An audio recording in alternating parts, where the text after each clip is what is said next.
as we move through into the early hours, generally staying cloudy and dry across the rest of England and Wales and keeping temperatures up. As a result, southwesterly breeze, minimum temperatures around 7 or 8 degrees.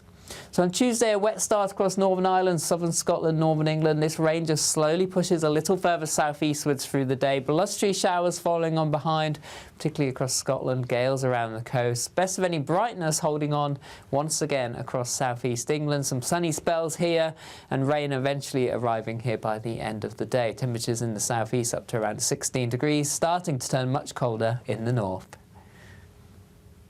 Expect warm spells with the odd rude interruption. Boxed Boilers sponsors the weather on GB News. Everything you need to enjoy a super summer could be on us this year, as you could drive away with this very latest Benivan 4-berth campervan. This campervan is fully equipped with its own kitchen, bathroom, dinette and plenty of storage. We'll also get your summer sorted with a further £25,000 in tax-free cash that you could spend however you like. For another chance to win a campervan and cash, text prize to 63225. One entry costs £2.50 plus one standard network rate message, or text bonus to 63225. 5 entries cost £5 plus one standard network rate message. Go to gbnews.com/win. Entries start at £2.50. Call 0903 686 3232. Calls cost £2.50 plus your network access charge, or post your name and number to GB20 PO Box 8690 Derby DE1 9TT. Entrance must be 18 or over. Lines close at 4 p.m. on the 1st of May. Please check the closing time if listening or watching on demand. Good luck! From the school run to the home run, watch a new show for all of Britain. He can say whatever he wants. A straight-talking show where all voices are heard. And, you know, when are we going to stop talking about smashing the gangs and actually do it? With the stories that matter from every part of our country. There's a bit of a crash landing there for your Chancellor. Bold, fearless and standing up for you. That's me, Martin Daubney, 3 p.m. till 6 p.m, weekdays, here only on GB News. The People's Channel, Britain's news channel. Westminster's full of talk, but out here, it's the real world. Am I allowed to talk then? No, that's it. This is where it matters, real people and real lives. That's what politics is all about. In fact, has Trump made a good start? No. Straight answers, no spin, and just a couple of pints. How many fingers have I got up? About 10. So join me for Lee Anderson's Real World every Friday at 7 p.m, only on GB News. The People's Channel, Britain's news channel. Join me, Nana Akua, for an informative, interactive news programme with a difference. It's fun. No, he didn't say that, Dave. I'm so surprised. I think there's an element of truth to that. Join me from 3 p.m. every weekend, only on GB News, Britain's news channel.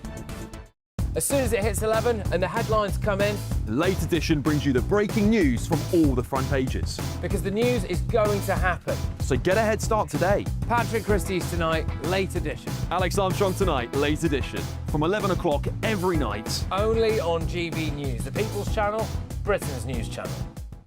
At GB News, we love to hear from you, our loyal community.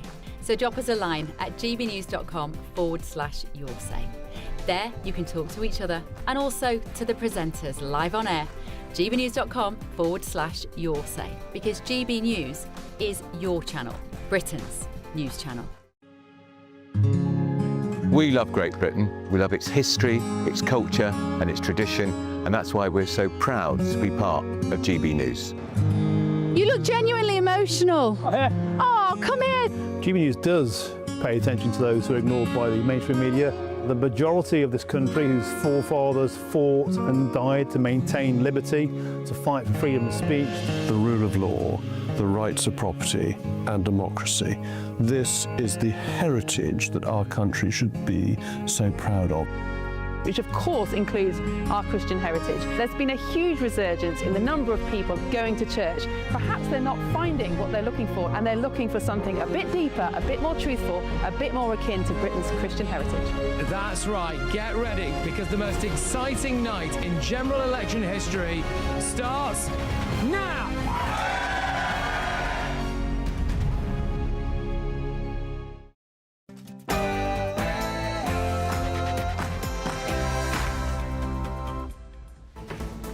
Good afternoon, Britain. It's 12 o'clock on Monday, the 23rd of March. My name's Tom Harwood. And I'm Dawn Neeson. Well done for remembering, Tom. OK, your main story is this hour. Counter-terror police are leading the investigation into the arson attack in Golders Green that took place in the early hours of the morning. Our Home and Security Editor, Mark White, is at the scene for us. Well, the police say that 3 people were seen pouring accelerant on these ambulances before setting them on fire. Police are also investigating a claim from an Iran-based terror group claiming responsibility for the attack. Elsewhere in New York, the pilot and co-pilot of an Air Canada Express plane have died after their aircraft collided with a vehicle at the LaGuardia Airport in the city. We'll bring you the very latest. And could the war in Iran be dying down? President Donald Trump has just announced the postponement of strikes against Iran's power plant following talks with Tehran. We will bring the latest on that story. And later this afternoon, we're expecting the Prime Minister to be grilled by Parliament's powerful liaison committee. We'll bring you that as soon as we get it. And you're barred. A landlord in London has banned under-16s from his boozer, blaming entitled parents. We'll be asking if more pubs should just ban kids from their premises. And Britain's favourite takeaways have been revealed, and it's bad news for fish and chips. We'll be giving you the key takeaways later in the show.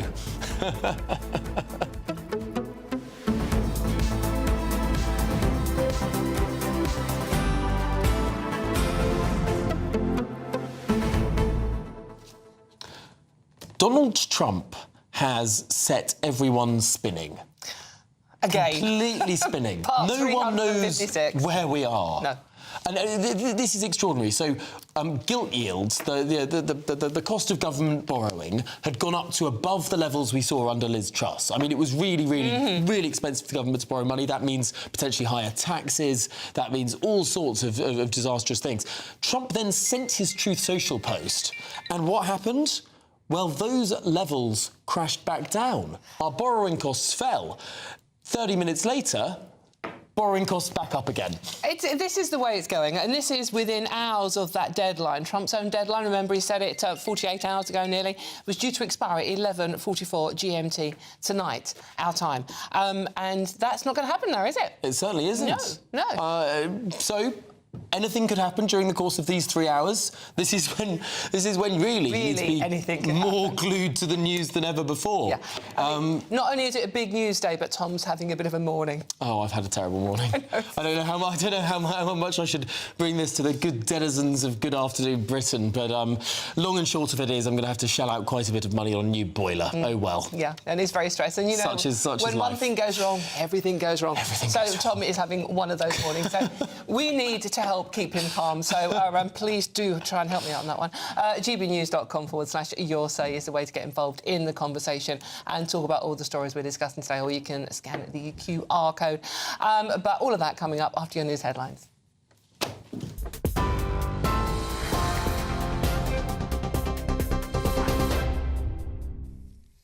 Dawn, Tom, thank you very much, and good afternoon to you. Just gone midday, the top story, counter-terror police are now leading the investigation into an anti-Semitic arson attack in North London as a manhunt continues for 3 suspects.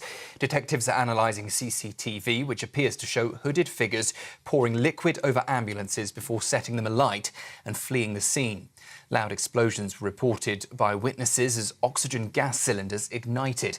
4 ambulances belonging to a Jewish community service were destroyed in Golders Green in the early hours of this morning, with the attack being treated as a hate crime, though at this stage not formally declared terror-related. Sir Keir Starmer has condemned the attack as deeply shocking and says anti-Semitism has no place in society. This is a horrific anti-Semitic attack. And, of course, my thoughts, I think all of our thoughts, will be with those in the vicinity, the residents who are understandably very concerned, a Jewish community across the country deeply concerned. I've already been in touch with community leaders this morning and will continue to do so during the day. But anti-Semitism has no place in our society, and it's really important that we all stand together at a moment like this. News in New York, where a passenger plane has crashed into a fire engine, killing the pilot and co-pilot. The aircraft was carrying 76 people, more than 40 taken to hospital. Some remain in a serious condition.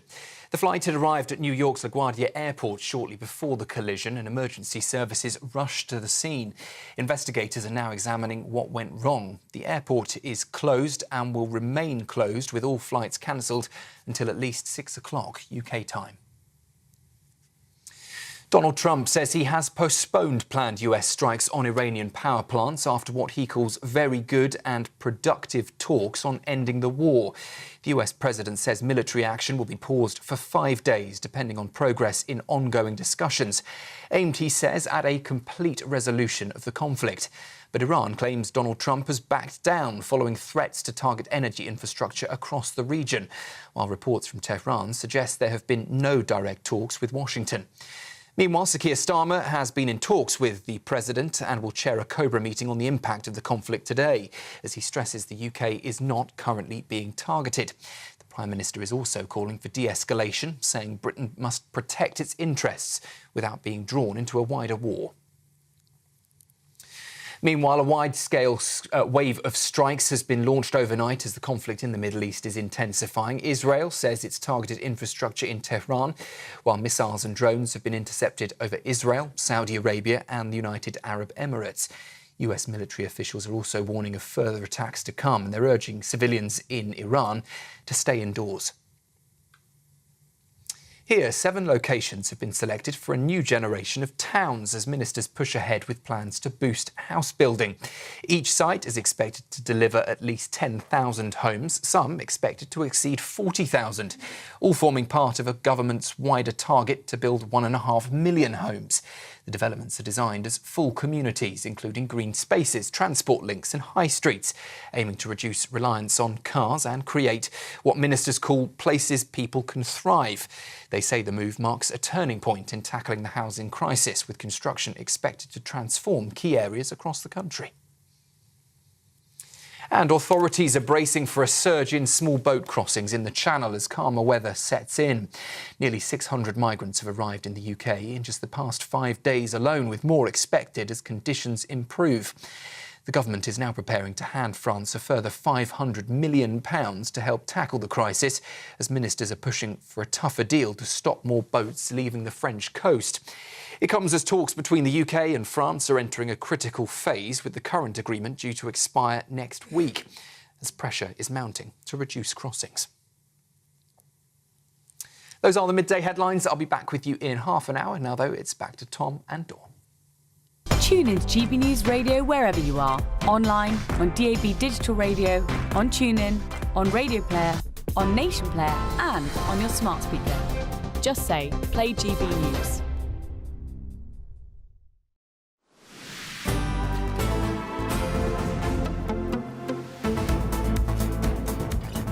Good afternoon, Britain. It's 8 minutes past 12. Now, the Metropolitan Police are calling for information from the public after 4 Jewish community ambulances were set on fire in North London. Yes, indeed. It happened in the early hours of the morning, and counter-terror police are now leading the investigation after an online group claimed responsibility for the attack.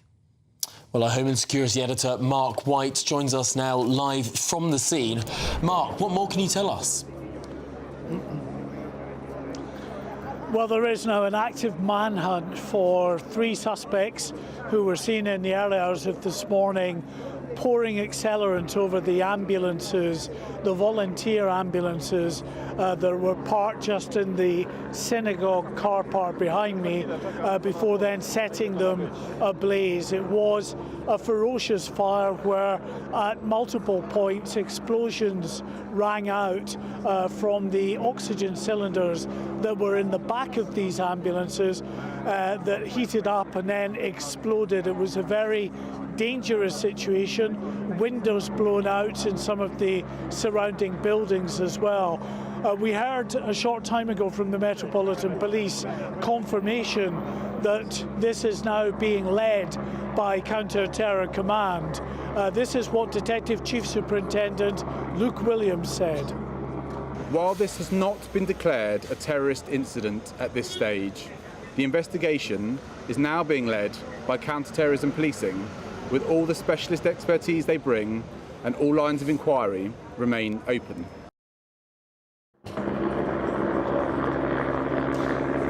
Well, there are concerns about a claim of responsibility that was made by a group linked to the Islamic Revolutionary Guard Corps of Iran.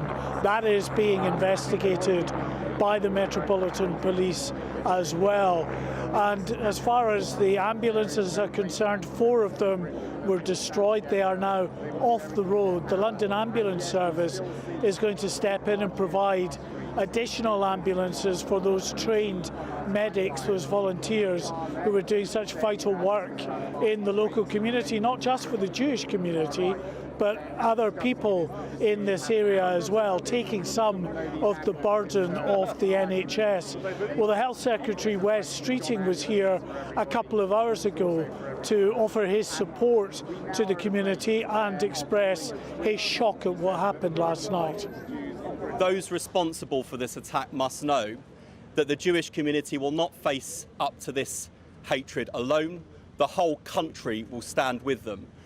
And when we think about some of the recent anti-Semitic attacks we've seen in this country, now is a time for all decent-minded people to stand up, to speak up with one voice, that we will stand with the Jewish community here and across the country in confronting this vile anti-Semitism.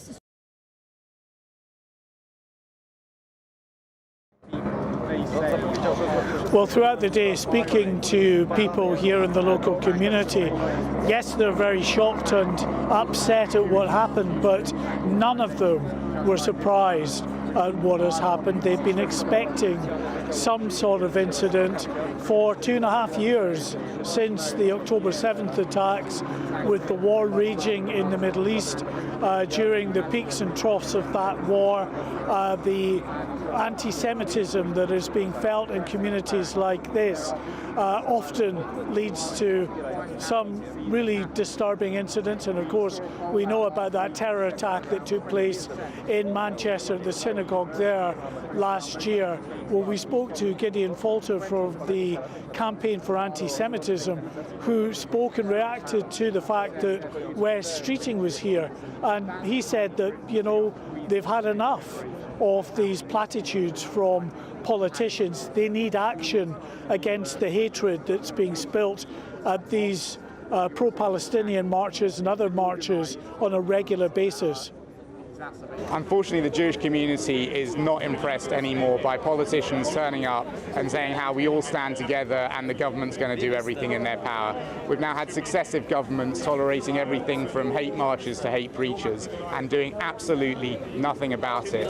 The government has on its hands a situation in which the tolerant, decent Britain that we all thought we knew has turned into a Britain where people turn up in the dead of night and burn ambulances down to the ground. This was a community ambulance service dedicated to bringing life-saving help to people of all faiths and none, and this is what has happened to it.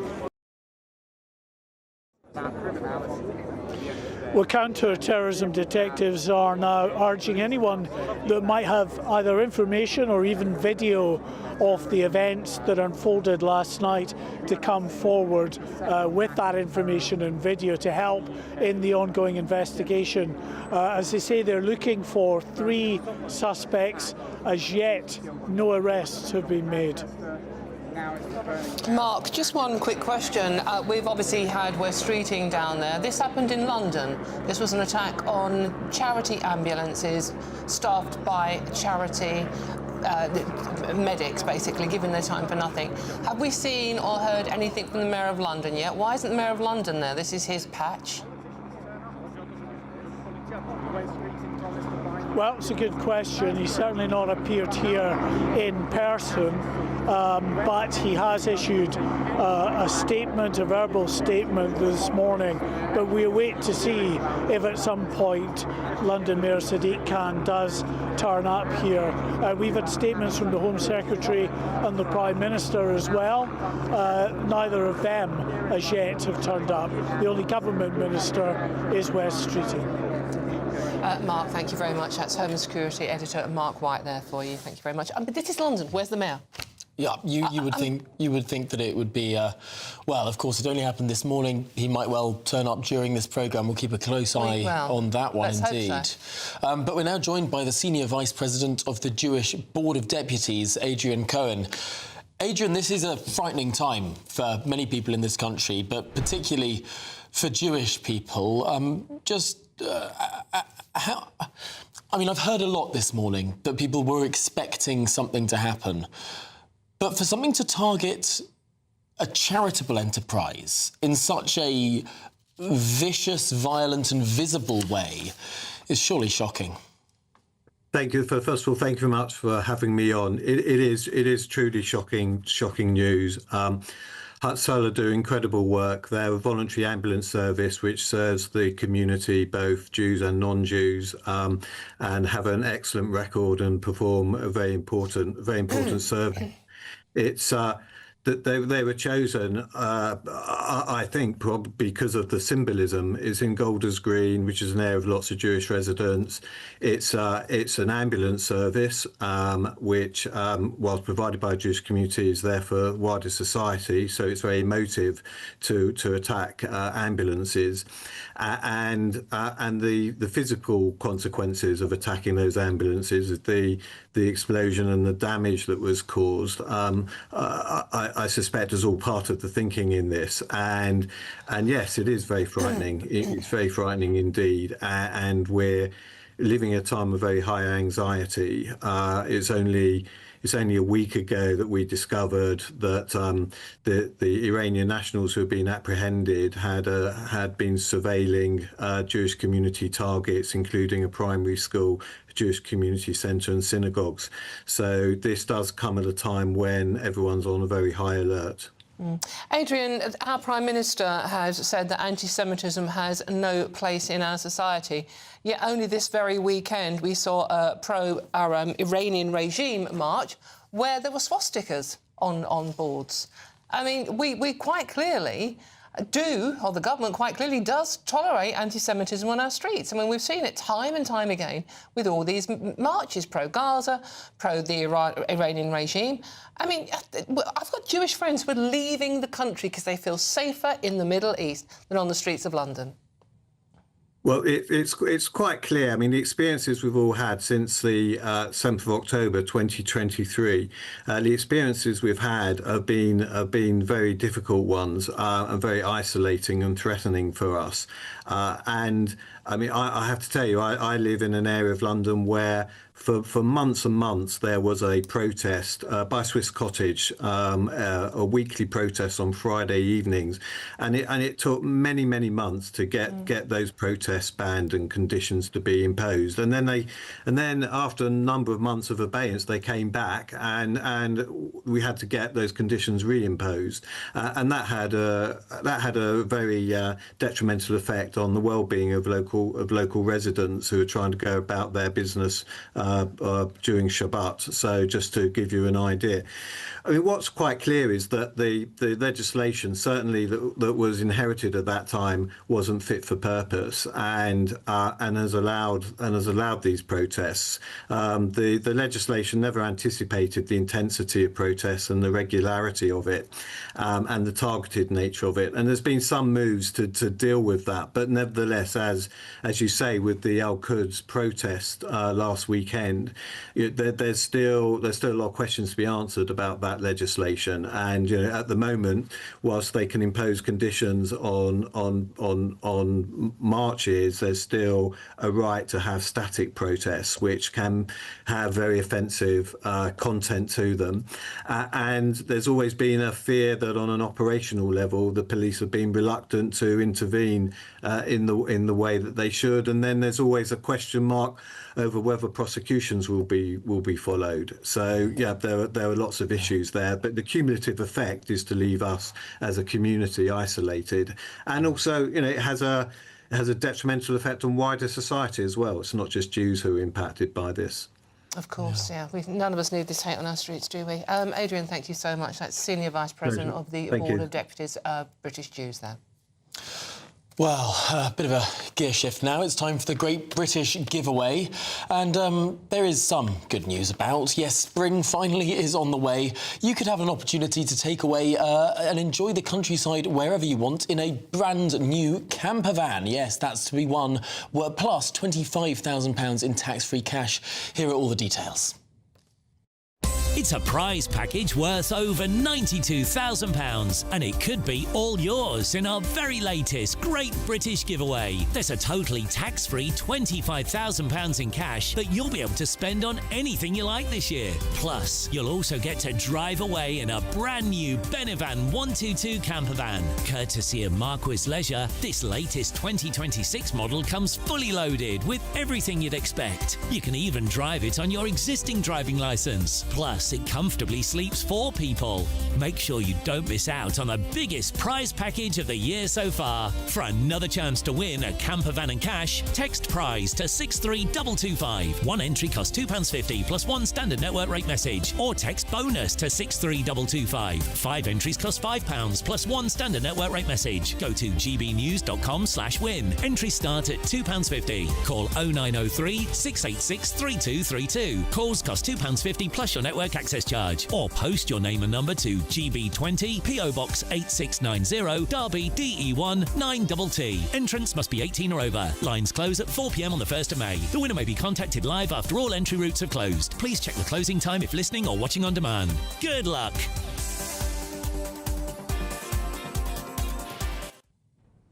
Well, good luck indeed. This is Good Afternoon Britain on GB News, and there's plenty more still to come. There is indeed. We're going to be giving you the latest on that awful crash at LaGuardia Airport in New York. Live pictures here on your screens now, where the clean-up effort is underway following the sad death of 2 pilots earlier today.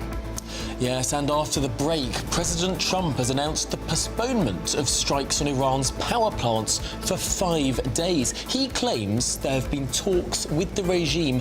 Could we be seeing the beginning of the end of the Iran war? All of that and much more to come. This is GB News, Doug. It's far worse, isn't it?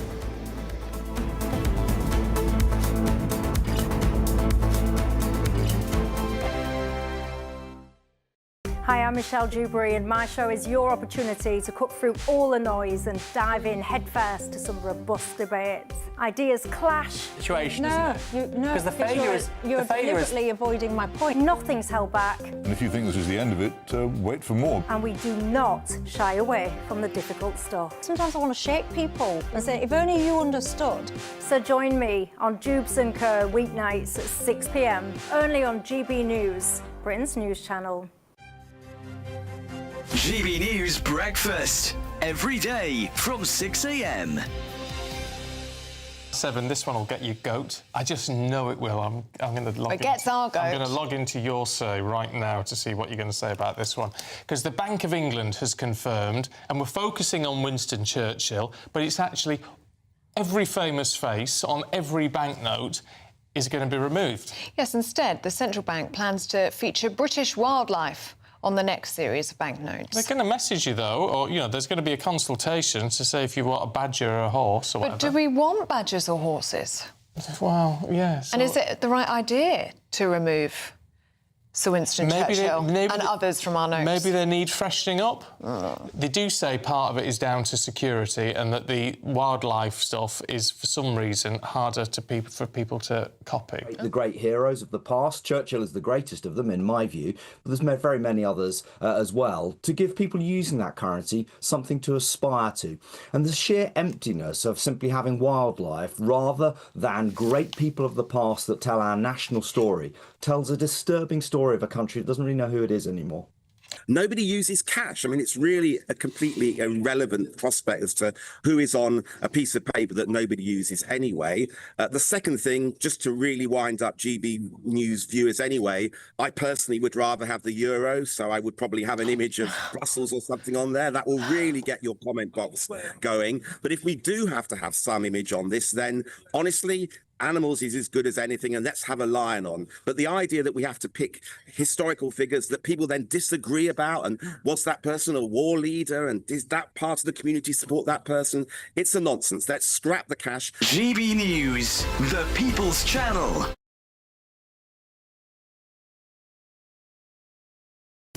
I've been in Westminster for a long time, but I know that though power may be here, its effect on people's lives is across the whole of the country. We may be where rules are made, but it's where they're implemented that matters. Join me, Jacob Rees-Mogg, for forthright and frank discussion on where Britain has come from, where it's going, and where it will end up. That's State of the Nation, Monday to Thursday, 8 to 9 o'clock. Vox Populi, Vox Dei.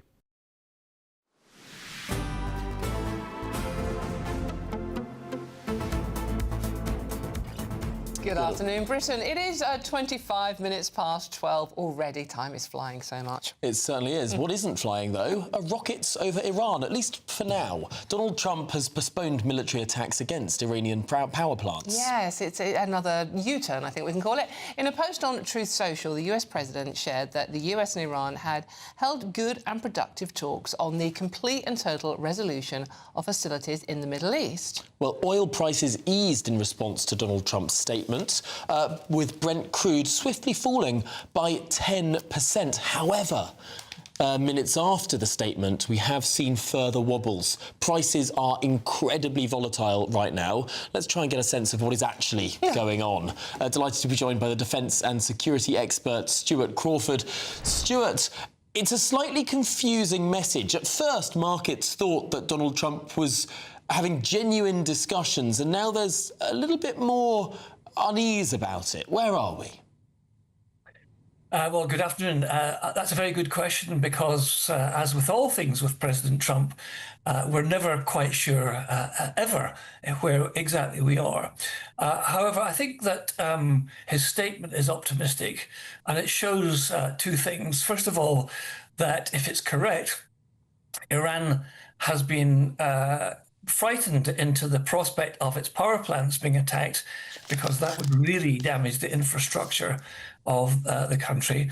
And Donald Trump and the US military are encouraged by the fact that hopefully the Strait of Hormuz will be opened and they won't have to deploy ground troops to force that. And they would have had to deploy ground troops to do that. So there are sort of double positives there. And also, I think we have to realize that Donald Trump will at some point need some sort of exit strategy, an off-ramp, if you like, to get out of this whole imbroglio. And this might be the beginning of that. So that's a long way of answering your question, Tom, saying nobody is really quite sure. And we still have to hear from Iran as to their take. Yeah, Stuart, this comes like literally just 48 hours after Donald Trump issued that warning. If Iran doesn't fully open without threat the Strait of Hormuz within 48 hours, I'm going to take serious action, paraphrasing slightly there. That deadline was 11:44 tonight. Is this a sign that Donald Trump is actually blinking first in this situation? Well, that's not clear. My first impression was that Iran had blinked first, in fact, by the very fact that if these talks have taken place and the result has been, as President Trump has indicated on Truth Social, then Iran had been scared by the idea of attacks on its power plants. On the other hand, at some point, the Americans are going to have to find a way to get out of here, and it may be that they've had to give ground as well. Stuart, a couple of things here that spring to mind instantly. Israel being one of them. We haven't heard from Israel on what their take on these talks are. And obviously the people of Iran, who have been reassured constantly by America that America are going to free them from the regime that is killing them.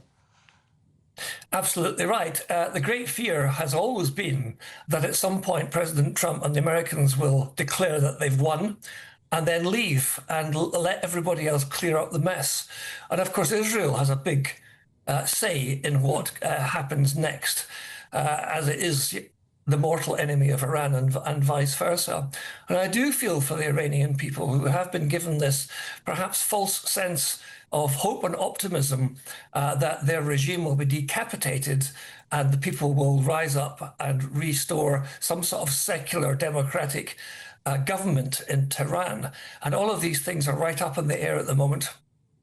Really does seem that there is a lot up in the air, although one thing that perhaps isn't up in the air are those American missiles. I wonder how much of this is due to the pretty extraordinary capability that Iran demonstrated over the weekend, the missiles that Iran seems to possess that had far further range than at first perhaps Western sources thought Iran was in possession of. Have these talks, these American-Iranian talks, these leaders being brought to the table around each other, perhaps been because the Americans underestimated the strength of the Iranians? That's a possibility. Coincidentally, I've just written an article for your website on this very topic. The claimed range of some of the Iranian ballistic missiles being greater than at first we thought. And you're referring to the alleged attack on Diego Garcia, where the range is twice that we expected of the Iranians. Yeah. I think that's just a bit of a red herring at the moment, actually, because when you modify a missile to go that range, it reduces the accuracy, it reduces the payload. So I don't think we have to be too worried about that at the moment. But if they do have the capability to send their ballistic missiles that range, then that brings every European capital within their reach, including London. And we've got nothing to defend London whatsoever. That's the one thing. Just quickly and finally, Stuart, the other thing is straight out of the Iranian regime playbook is playing for time. So by getting around the table, having those talks, Trump has given them another 5 days which they could regroup, rebuild again and go again. Would you trust them? Oh no, I wouldn't trust the Tehran government as far as I could throw my teddy bear, if I can put it that way. No, I wouldn't trust them, and they have always tried to buy time. But the thing is that their infrastructure and their military and their leadership has been so degraded by the Israeli and US action, and their society is so riddled with paid informants and agents that they can only buy a minimum of time, and they're basically wide open to exploitation should Donald Trump decide to recommence his attacks on that country. Okay. Very interesting. Thank you so much, Stuart. That's defence and security expert Stuart Crawford there. Absolutely. Well, this is Good Afternoon Britain on GB News, and there is still plenty more to come. Yes, we'll have the latest from New York's LaGuardia Airport, where tragically 2 pilots have died following a collision earlier today. And just some breaking news coming into now as well, that a control tower at Newark Airport has been evacuated after reports of smoke rising from the building. We'll have the latest on that story for you as well. Extraordinary. Well, up next, we'll be continuing to give you updates from Golders Green, of course, following the shocking anti-Semitic attack on ambulances in the early hours of this morning. It's a busy day of news, all of that and much more to come after your latest headlines.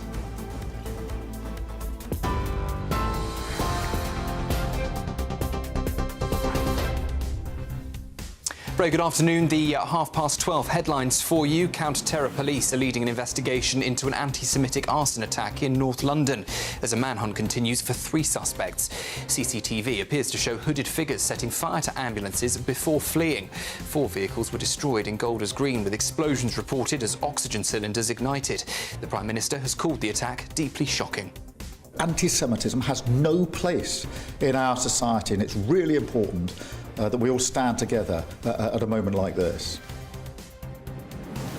The pilot and co-pilot of an Air Canada plane have been killed after it crashed into a fire engine on the runway at New York's LaGuardia Airport. Dozens of passengers were on board. The airport has now been shut as investigators work to establish how the collision happened. Donald Trump says he has paused planned US strikes on Iranian power plants for 5 days after what he calls productive talks on ending the conflict. Iran, though, claims he backed down and denies direct talks took place. Sir Keir Starmer, meanwhile, has been in contact with the US president and is urging de-escalation. Meanwhile, fighting is intensifying across the region, with Israeli strikes reported in Tehran and missiles intercepted over Israel, Saudi Arabia and the United Arab Emirates. And here, authorities are braced for a surge in small boat crossings in the Channel as calmer weather sets in. Nearly 600 migrants have arrived in the UK in the past 5 days, with more expected.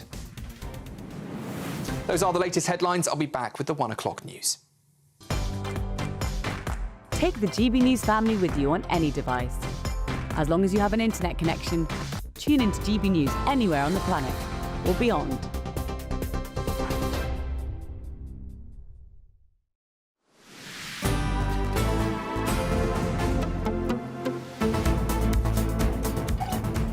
Well, thank you very much, Sam. Lots more coming up on today's show. Yes, up next, the Conservatives are calling for a ban on foreign languages being used in election campaigns. Our chief political correspondent, Catherine Forster, will be updating on this developing political story. Well, all of that and more to come. You're with GB News, Britain's #1 news channel.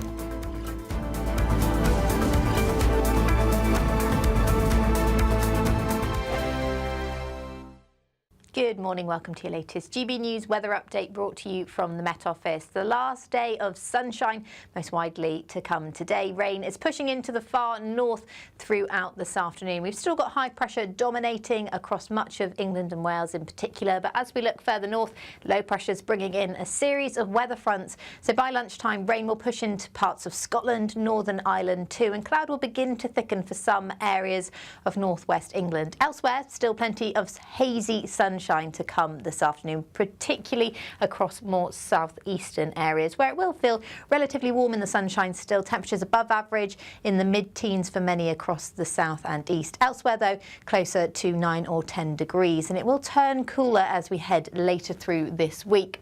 But wet weather will become more persistent across the bulk of Scotland through this evening.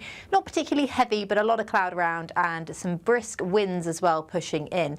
It isn't going to be a very cold night tonight, particularly compared to nights of late, because there's lots more cloud around. You can see that blanket of cloud across the country through this evening, though it will still feel fairly bright to end the day across the far south and east. Now that rain will push southeastwards overnight tonight. At first it doesn't bring much rain at all, but as it does push into parts of Wales, northwestern areas of England, it will become much heavier. So some heavy and persistent rain to come across parts of Wales and northwest England overnight. It does turn clearer across more northern areas of Scotland, but windy here, and it will feel quite fresh by tomorrow morning across the far north. So a bit of a split picture to start the day. Still quite dry and cloudy across the south and east. This rain will persist through much of the day across this slice of Wales and northern England, and then showers will push into the far north and west of Scotland. Some of these heavy, some of these bringing a risk of hail, and it will feel much fresher once that weather front pushes through. Bye-bye. Thank you, Britain, for the thousands of you who are becoming friends of GB News each and every week.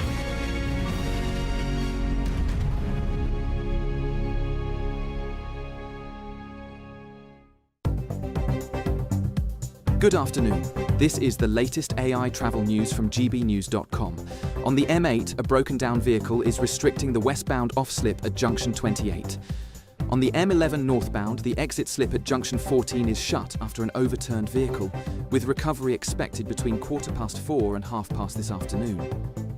The M53 northbound between junction 2A and junction 2 is closed following a crash, with normal conditions expected between 2 and 2:15 this afternoon. And on the trains, Avanti West Coast and Cross Country report major disruption at Glasgow Central, plus issues between Rugby and Milton Keynes Central. For more travel news, go to gbnews.com.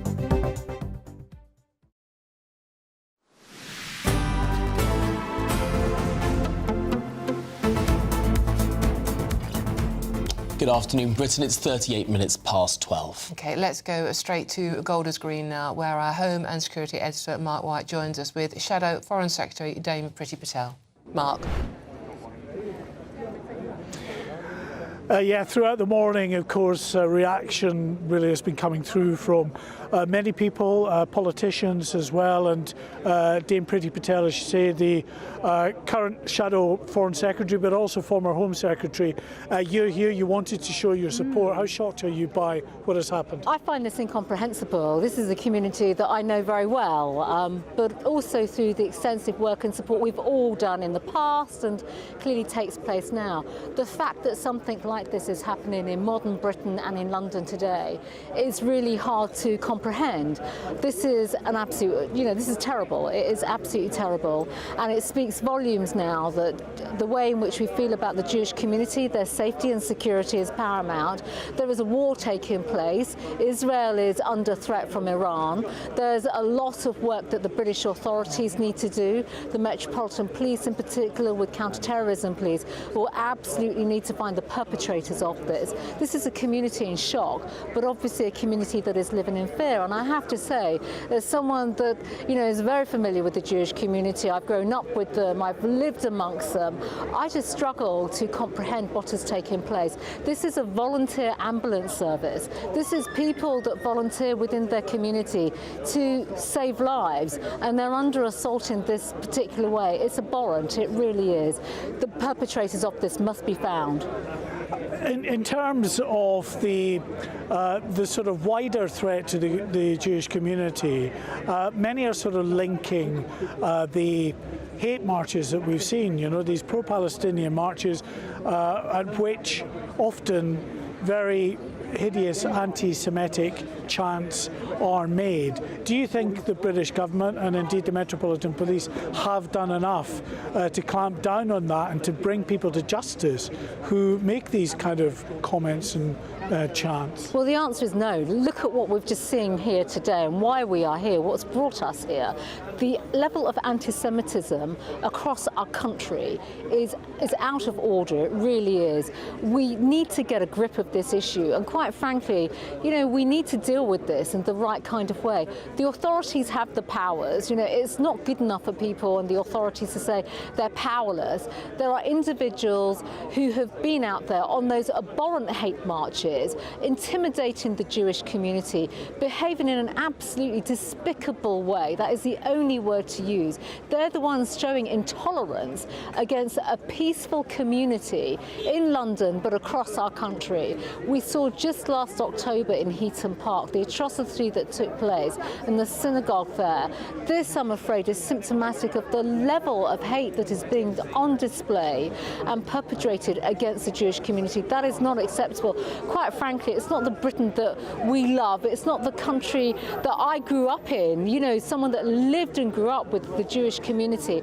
I find this totally incomprehensible, unacceptable, and enough is enough. We have to stand against this, we really do, and show that tolerance prevails, and we, all of us, including the Jewish community in the United Kingdom, must be able to live their lives in peace and in the way in which they want to go about living their lives. The Metropolitan Police says it's investigating a claim made by a group that's apparently affiliated to the Islamic Revolutionary Guards Corps of Iran. How concerning would that be? How surprised would you be if that turns out to be at the seat of this, that it's linked to Iran? Well, that is outrageous, quite frankly. And the reality is myself, my colleagues, we've been speaking about the way in which Iranian proxies have been operating in our country. It was only 2 weeks ago, Mark, that there were arrests made of individuals, Iranian individuals, targeting the Jewish community. That tells us everything we need to know about Iranian proxies. They sponsor terrorism. They sponsor their hatred against certain communities, definitely against the Jewish community. The police and the counter-terrorism teams must act on this. They really must. And you know my views. I've said this again and again and again. I said it just last week in Parliament. Britain is an outlier. Parts of the world have basically prescribed the IRGC, ranging from the United States to our friends in the Gulf, to the European Union even, and our Commonwealth colleagues in Canada. Britain needs to do exactly the same, and Britain must act now. This is an absolute disgrace, it really is. And let's not forget, just on Friday there were 2 arrests in Faz Lane of Iranian nationals as well, trying to access Britain's nuclear submarines. This is a very serious threat. I've spoken many times before about the threat that Iran poses to our domestic homeland. The British government needs to get a grip on this now. They really must. And I would say to them very clearly and firmly once again, they need to prescribe the IRGC. We are at war. Things have changed in such a big way against Iran and the IRGC. We would back the government to make that happen.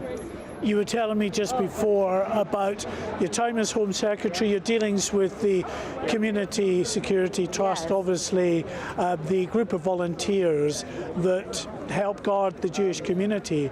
They do a great job, of course, but how outrageous is it that actually a section of our society, our community, needs these guards?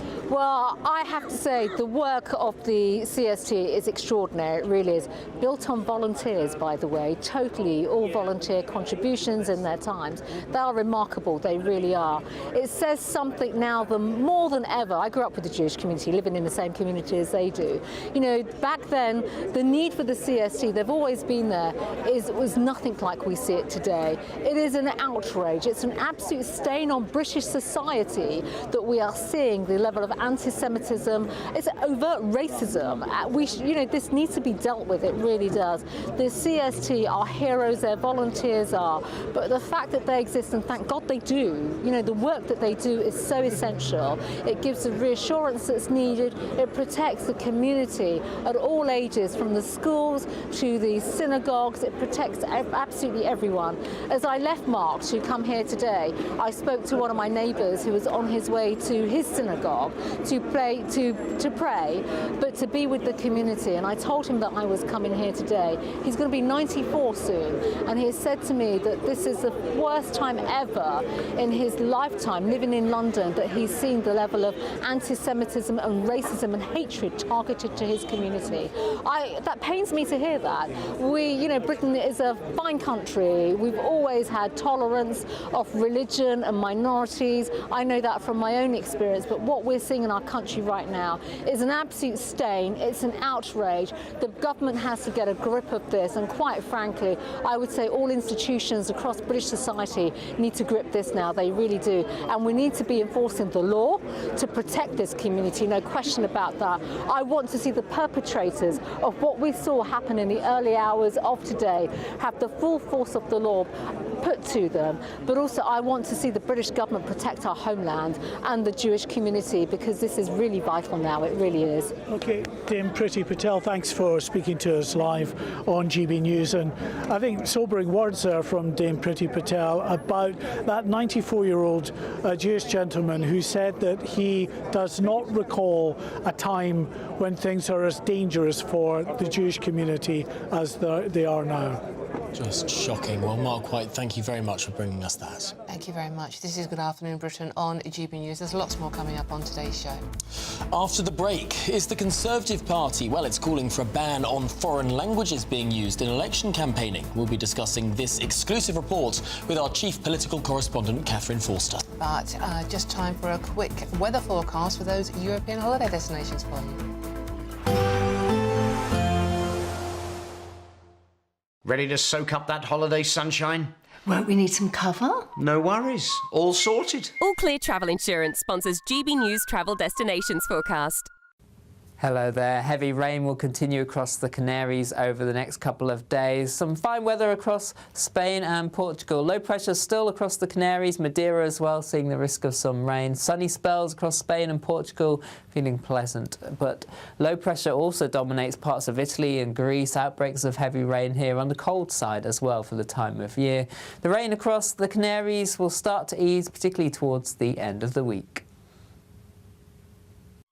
All Clear Travel Insurance sponsors GB News Travel Destinations Forecast.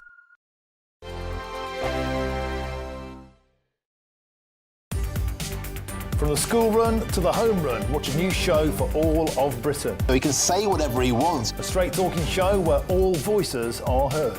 And, you know, when are we going to stop talking about smashing the gangs and actually do it? With the stories that matter from every part of our country. There's a bit of a crash landing there for your Chancellor. Bold, fearless and standing up for you. That's me, Martin Daubney, 3 p.m. till 6 p.m, weekdays, here only on GB News. The People's Channel, Britain's news channel. Britain deserves a newsroom that puts the facts and your voice first. Well, and that's what you get on GB News. Lively debates, lively conversation. And we're not afraid to hold power to account. And each other. So join me, Andrew Pierce. And me, Miriam Gates, for Britain's Newsroom, weekdays from 9:30 on GB News. Exciting news. Every Friday, my Patrick Christie's Tonight Show is going to have a twist to it. We're welcoming some special guests. You. That's right, on Fridays I'm going to be doing my show in front of a live studio audience, because this show is about you and what you have to say. It's going to be the same big debates, same big topics, same big opinions, but every Friday night at 9 p.m. you are invited to come on down to Patrick Christie's Tonight to be a part of the action. Only on GB News, the People's Channel, Britain's news channel. At GB News, we love to hear from you, our loyal community. So drop us a line at gbnews.com/yoursay. There you can talk to each other and also to the presenters live on air. gbnews.com/yoursay, because GB News is your channel, Britain's news channel. Hi, I'm Michelle Dewberry, and my show is your opportunity to cut through all the noise and dive in headfirst to some robust debates. Ideas clash. Situation, isn't it? Because the failure is you're deliberately avoiding my point. Nothing's held back, And if you think this is the end of it, wait for more. and we do not shy away from the difficult stuff. Sometimes I want to shake people and say, if only you understood. So join me on Dubes & Co. weeknights at 6 p.m. only on GB News, Britain's news channel. Join me, Nana Akua, for an informative, interactive news programme with a difference. It's fun. No, he didn't say that, Dave. I'm so surprised. I think there's an element of truth to that. Join me from 3 p.m. every weekend, only on GB News, Britain's news channel.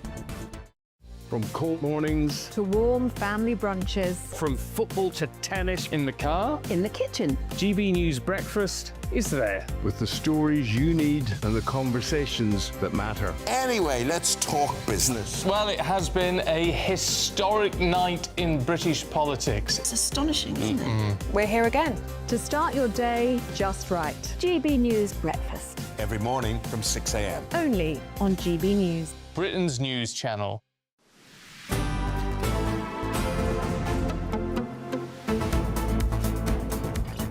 Good afternoon, Britain. It is 9 minutes to 1 o'clock, yes. Let's go live to Downing Street, where our political editor, Christopher Hope, has just left a briefing with the Prime Minister's spokesman. Yeah, that's right, Dawn and Tom. Now, the government has said this hour they will step in and pay for these 4 new ambulances to be replaced. Right now, the London ambulance is taking up the role that was provided by those Jewish community ambulances.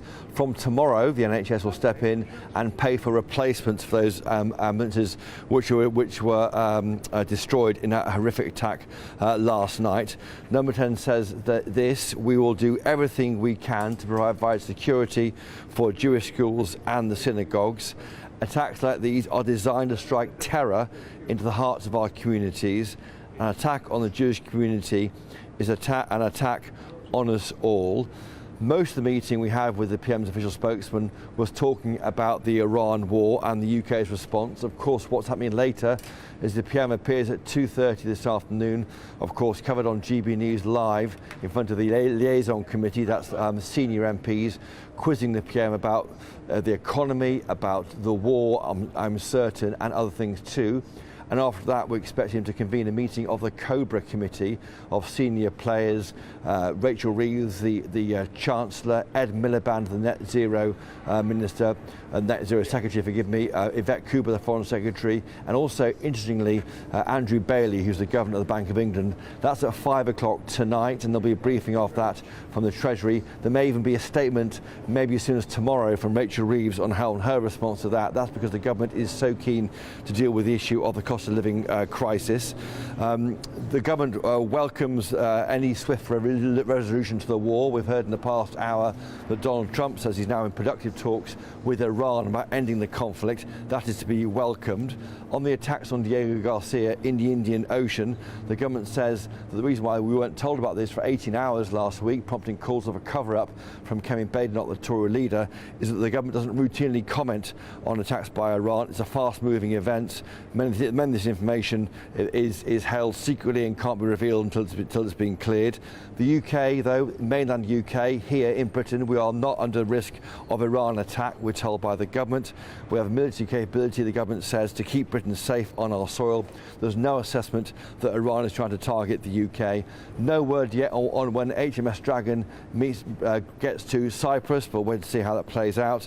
In terms of the Straits of Hormuz, 30 countries are now supporting UK attempts to try and work out a safe way to get ships through the passage after that war finishes. Goodness me. Well, Christopher Hope, thank you for bringing us all of that live from Downing Street. This is Good Afternoon Britain on GB News, and don't move a muscle because there is plenty more to come throughout the programme today. Yes, but let's get a quick look at the weather with Annie Shuttleworth first.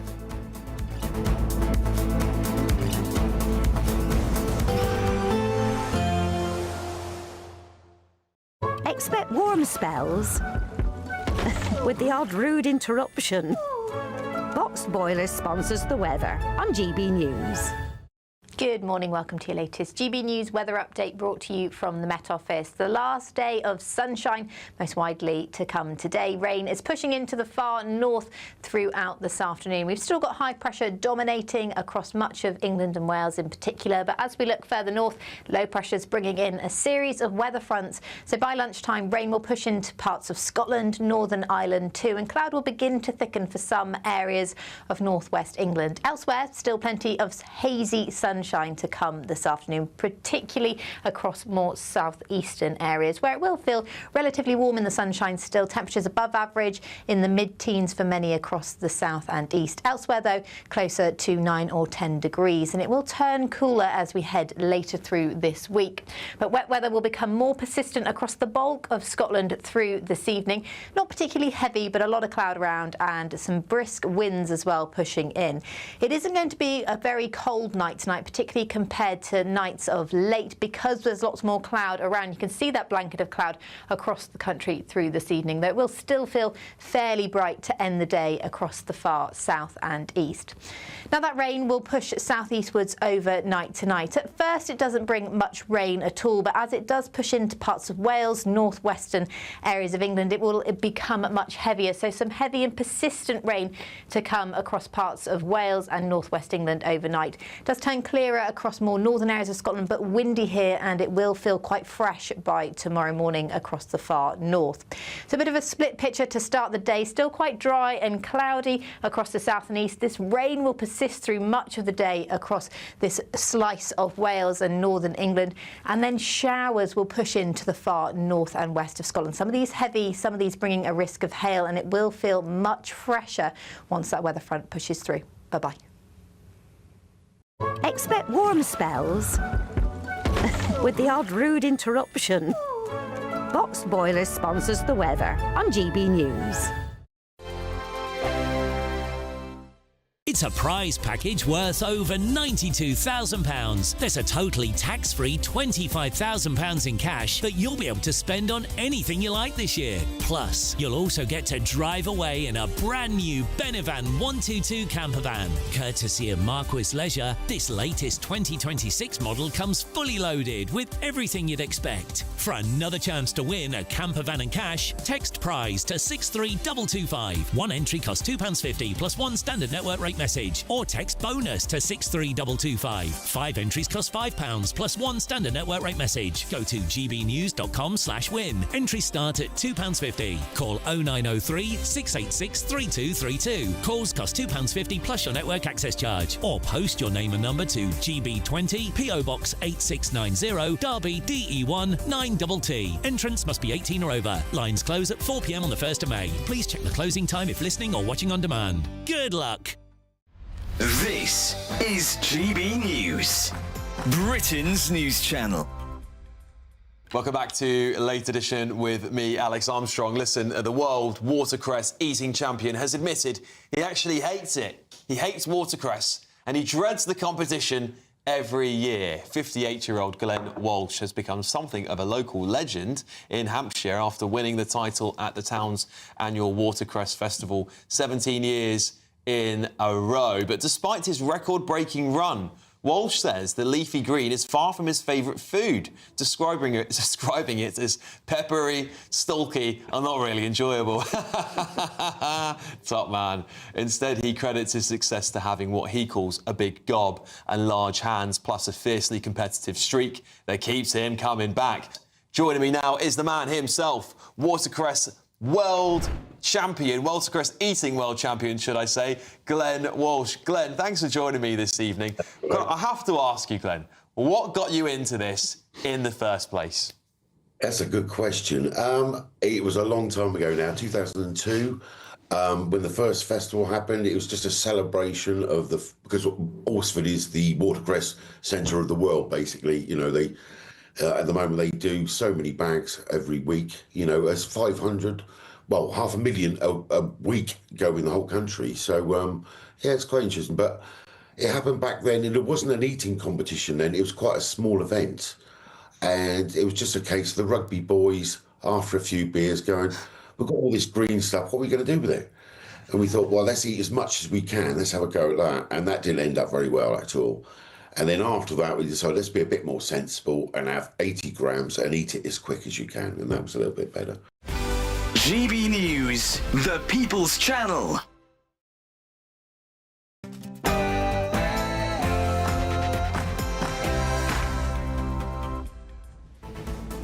Good afternoon, Britain. It's 1 o'clock on Monday, the 23rd of March. I'm Dawn Neeson. And I'm Tom Harwood.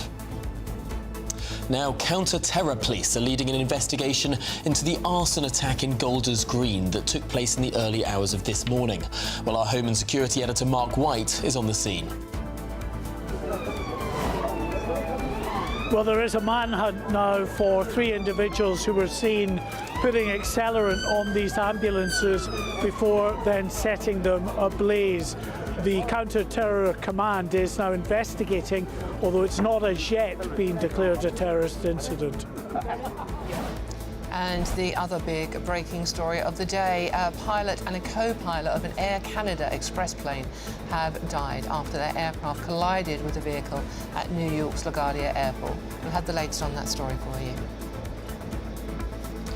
Elsewhere, in slightly lighter news, could the war in Iran be dying down? Well, President Trump has announced the postponement of certain strikes against Iran's power plants following talks with Tehran. But still, huge uncertainty abounds. We'll bring you the very latest.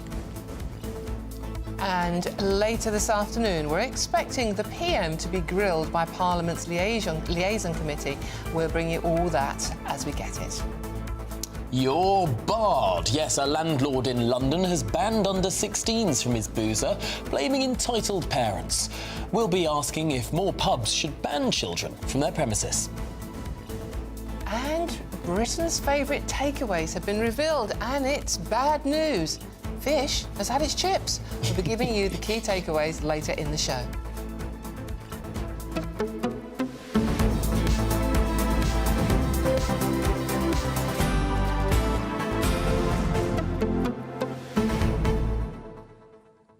Three big stories, really, aren't there? It's a very, very busy news day. So, yeah, thank you so much for your company this afternoon. It's we're bringing... And the situation in America seems to be developing as well, so... On two fronts. I mean, first, you've got Donald Trump's words about the war in Iran, which seem to...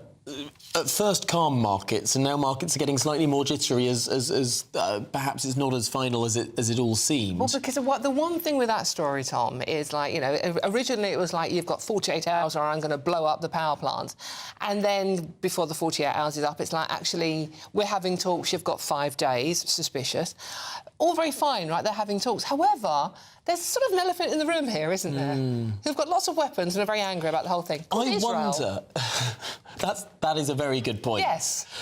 I wonder, though, if Donald Trump's erraticism, which seems to work quite well when it comes to stable countries, you know, Donald Trump could do anything, therefore he can make a deal with Europe, he can make a deal with Venezuela. How it works with the tariffs as well. Right, exactly. I mean, he's unpredictable, and that seems to work against stable, even authoritarian regimes. When you're talking with mad mullahs and Islamists, who are perhaps even more unstable and more unpredictable than Donald Trump in the first place, perhaps that madman strategy, that tactic of unpredictability, doesn't have the same effect as it does with your more normal negotiation partners. Yeah, stop the world, we want to get off, don't we? In any case, at gbnews.com/your say, join in the conversation, whatever you want to talk about, even if it's lunchtime, even if you're having a takeaway. Are you having fish and chips, or have you plumped for something slightly more exotic? All of that coming up after the news with Sam Francis.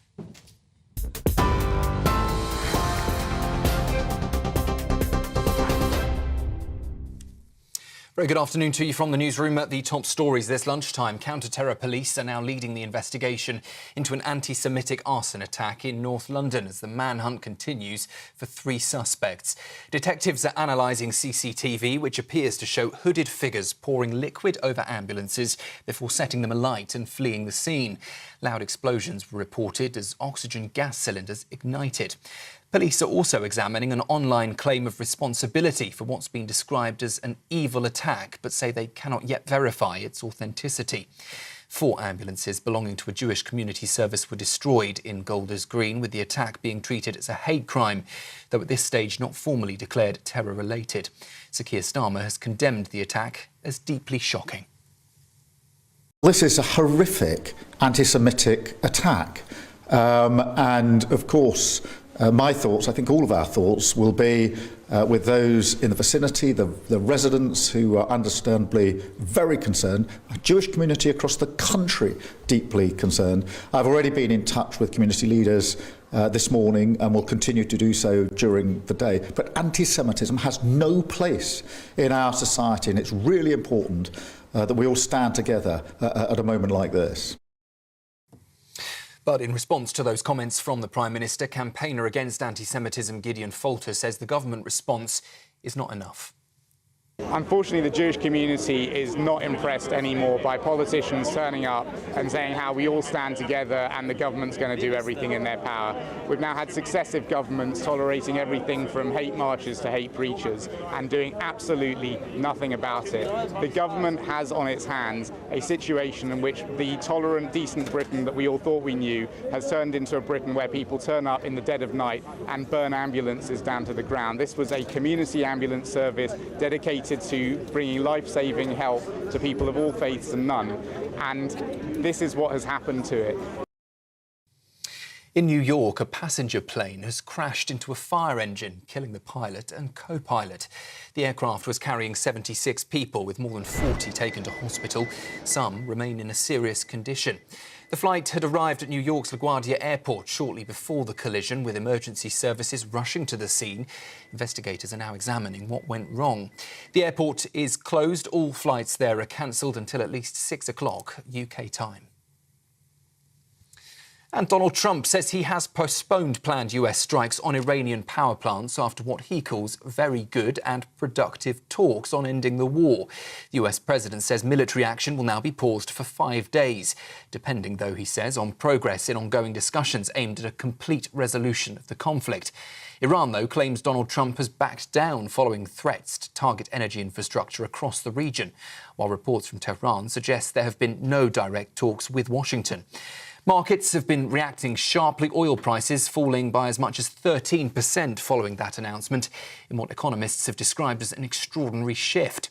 Meanwhile, Sir Keir Starmer has been in talks with the US president and is set to chair a Cobra meeting on the impact of the conflict, as he stresses the UK is not currently being targeted.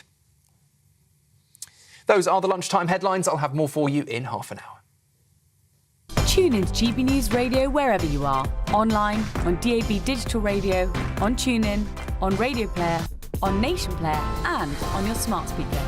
Just say, play GB News.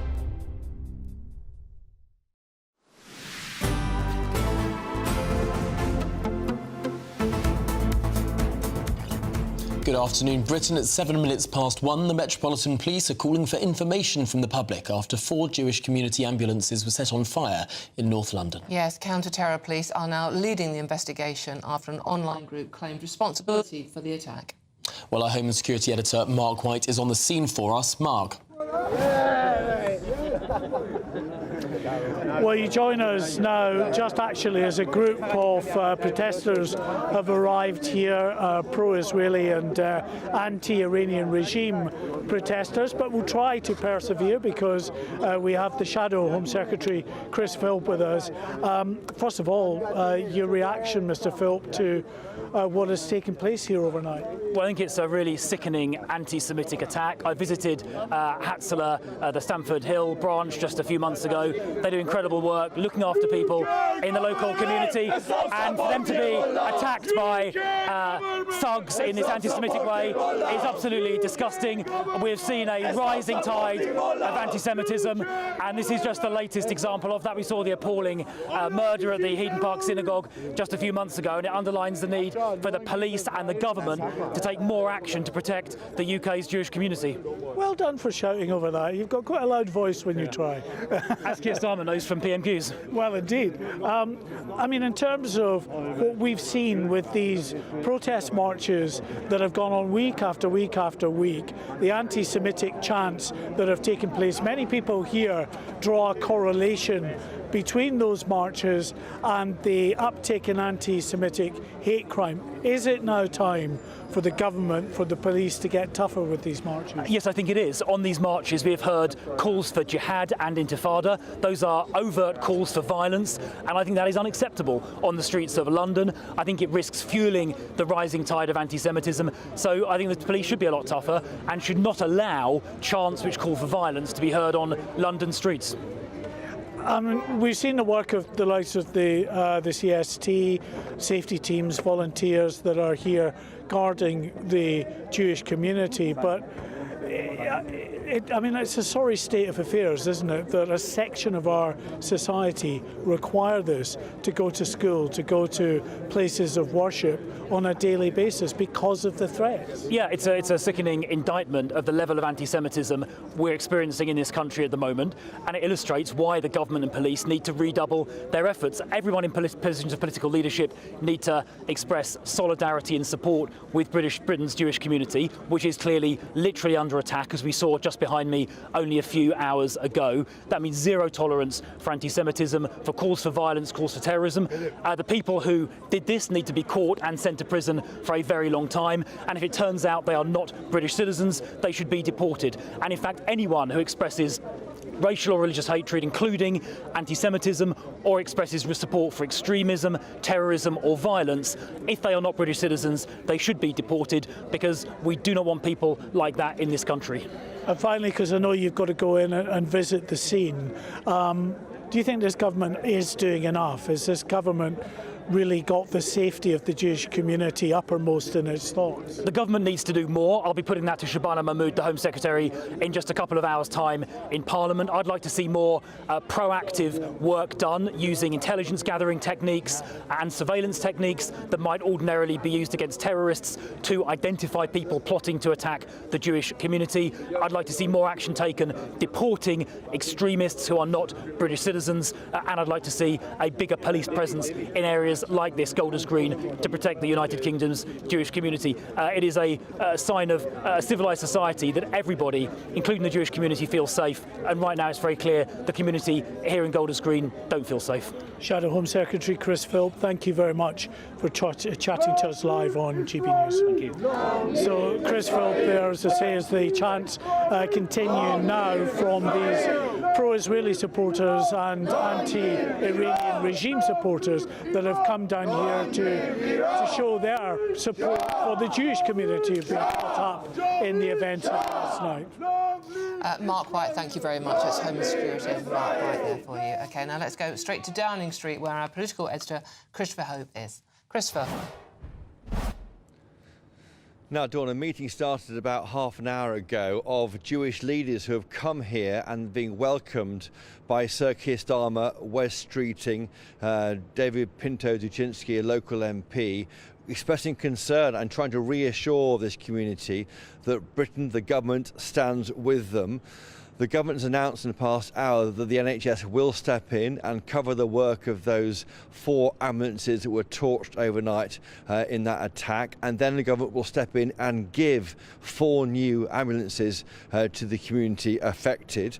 The government says this: we'll do everything we can to provide security for Jewish schools and synagogues. Attacks like these are designed to strike terror into the hearts of our communities. An attack on the Jewish community is an attack on us all. So those Jewish community leaders have come down from where Mark White is. They're now in number 10 Downing Street, meeting with the Prime Minister and other senior members of the government to reassure the community that what's happened there is not tolerated by this government. Christopher, just one very quick question. I keep coming back to the fact that they're saying we are going to cover the cost of 4 new ambulances. I mean, they're saying it like number 10, the government are doing it out of the largesse of their heart. They don't have money, it's taxpayers' money. Well, of course, it's the NHS budget being spent on this. We did push quite hard in the meeting just now with the PM spokesman. What else might you do? Any more money for security, for schools or synagogues? The government says simply they'll do all they can to make sure they're kept safe without any further specifics. But for now, the government is stepping in to deal with those 4 torched vehicles overnight. And of course, talks carry on from there. We'll try and get hold of these members of the community as they leave the meeting behind me and see if they're impressed or not impressed by what the government, what the PM has had to say. Yeah. Absolutely. Well, we were just hearing, of course, from the Shadow Home Secretary, Chris Philp, who said that not enough is being done with regard to surveillance of potential hateful non-citizens or indeed even deportation of such people. There does seem to be a suggestion that whilst we don't know exactly who carried out this attack, there have been many individuals in this country who've been expressing sentiments against the Jewish community that perhaps should have a closer eye looked upon. Well, that's right. I mean, the issue of intelligence is something the government won't talk to us in our briefings with Number 10, but there's no question they will be concerned about language on social media, about Israel, and of course, I hope the Gaza situation further complicates that. There's pressure on cabinet ministers too from communities about that. So the Iran war has made that far, far worse. There was, of course, some hope this lunchtime. We're hearing from America, where Donald Trump has said he has now started talks about ending the fighting with Iran. But we'll see how that plays out. OK, Christopher Hope, thank you so much then. That's Christopher Hope in Downing Street for us. I'm sorry, I have so many questions on this, Tom. Yeah, so many questions. So many. It's like, oh, we're going to give you, the community, new ambulances, like it's a personal gift from Keir Starmer. Right. No, I understand that needs to happen because, you know, this is a charity. They have no money. However, it's not you, it's the taxpayer. And it is money that is just coming out of the NHS budget that would be spent on other things. I mean, it's still a net loss, isn't it, to the health service? How wonderful am I giving them this money? Let's speak to the former Metropolitan Police Detective Peter Blexley now. Peter, counter-terror police involved in this investigation, though it's not declared yet as a terror event. I mean, what will be going on through this investigation? Well, I'm pleased that the counter-terrorism police are leading this investigation. They bring a lot of experience and resources to this cause. But let me just say, there has been a major and cowardly failing today on behalf of both the Prime Minister and the Metropolitan Police not to call this out for what it is. It is an act of terrorism. And let me just read a brief part of the definition of that. It is the use of action designed to intimidate the public to advance a religious or ideological cause, and that includes damage to property. This religious and ideological cause here is the hatred of Jewish people. Yeah. This is an act of terrorism, and it should be called exactly what it is. Yeah, because they have said that even though the counter-terror police are investigating, they haven't declared it a terrorist act as yet. Do you think they should, Peter? Absolutely. It's a cowardly, weak act by both the Prime Minister and the Metropolitan Police to not have done so. If it's regarded as an act of terrorism, that's exactly what it is. It will grant the police additional powers when they arrest people, and I remain confident that arrests will be made at some stage. But it's weak and pathetic not to call it out for what it is. This is a terrorist act. Now, there are going to be concerns about what foreign interference might be involved in an event like this. People will be rightly looking to countries such as Iran that have history of promoting terrorism in countries like Britain. What would the police be looking to or even thinking about when it comes to the potential for foreign interference here? I think there will be a number of police officers that will be waiting for this government its heels and prescribe the Iranian Revolutionary Guard Corps. Call it out for what it is, a terrorist organisation. That would grant the police greater powers with which perhaps to round up people who are echoing support for these terrorists. Let me just point one thing out. About 600 yards or so from the scene of this terrorist crime, there has been a shrine that has grown up in the past 4 weeks, a shrine to those killed by the murderous Iranian regime. And in that part of North London, Jews and Iranian people together walk side by side. They have conversations before Jews go to the synagogue to worship. People are getting on there. These people who carried out this terrorist act are against that kind of coexistence of peoples. And that is why they have to be stopped, and I'm convinced they will be caught. Peter, as a former Metropolitan Police detective, are you saddened by the lack of action we have seen in London in particular around the marches, where we're quite clearly seeing anti-Semitic banners and chanting? Only on Saturday there was someone carrying a swastika through the streets of London. Since the Hamas attack on October the 7th over 2 years ago, the Metropolitan Police have been lamentably negligent and cowardly by not making arrests when they should have done. They've endeavoured to be a bit more robust of late, but they are certainly not robust enough. People who promote hate, people who support terrorist organisations, people who support political regimes that would quite happily wipe you, Tom, me, and every member of your audience off the face of the earth need to be dealt with robustly, properly, and prosecuted. I'm afraid when you appease these crowds, when you appease these people who call for jihad and for death to the IDF and call for the extermination of Jews, you merely empower them. Our police must grow a spine. They must become more robust, and they should prosecute these offenders to the full extent of the law. OK, well, Peter Blexley, former Metropolitan Police detective, thank you very much indeed for your thoughts on this unfolding incident. Yeah, OK, thank you. And this is Good Afternoon Britain on GB News. There's lots more coming up on today's show. Yes, in slightly lighter news, Britain's top 10 takeaways have been revealed. It's bad news for fish and chips. Well, we'll be giving you the key takeaways from that survey. But after the break, we will have the latest from the other breaking story of the day. That's New York's LaGuardia Airport, where tragically 2 pilots have died following a collision earlier. Well, all of that and more to come with GB News, Britain's #1 news channel.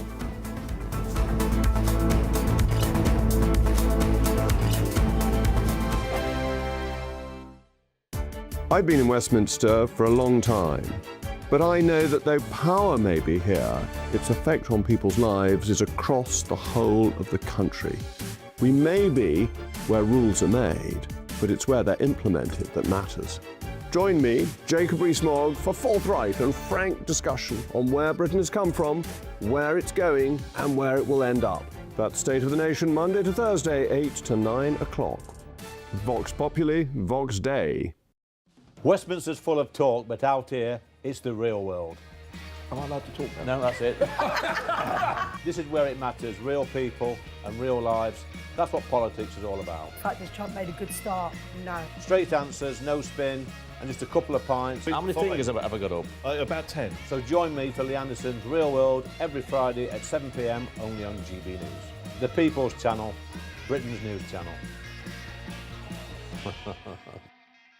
Britain deserves a newsroom that puts the facts and your voice first. Well, and that's what you get on GB News. Lively debates, lively conversation. And we're not afraid to hold power to account. And each other. So join me, Andrew Pierce. And me, Miriam Gates, for Britain's Newsroom, weekdays from 9:30 on GB News. Bold. They are under no illusion. Ray. Are you a human trafficker? Boundless. I've had enough of the nonsense, and I'm not afraid to say it. Don't get this on the BBC. Every weeknight, I tear through the headlines. The smell of gasoline. Should we be worried about it? From Westminster madness to cultural war chaos. What I'm going to do now is they are throwing things out the car as we speak. Get ready, Britain. Here we go. Patrick Christie's tonight, weeknights from 9 p.m. only on GB News, Britain's news channel. At GB News, we love to hear from you, our loyal community. So drop us a line at gbnews.com/yoursay. There you can talk to each other and also to the presenters live on air. gbnews.com/yoursay, because GB News is your channel, Britain's news channel. Hi, I'm Michelle Dewberry, and my show is your opportunity to cut through all the noise and dive in headfirst to some robust debates. Ideas clash. Situation, isn't it? No, because the failure is you're deliberately avoiding my point. Nothing's held back. And if you think this is the end of it, wait for more. And we do not shy away from the difficult stuff. Sometimes I want to shake people and say, if only you understood. So join me on Dubes & Co. weeknights at 6 p.m, only on GB News, Britain's news channel. Join me, Nana Akua, for an informative, interactive news programme with a difference. It's fun. No, you didn't say that, Dave. I'm so surprised. I think there's an element of truth to that. Join me from 3 p.m. every weekend, only on GB News, Britain's news channel.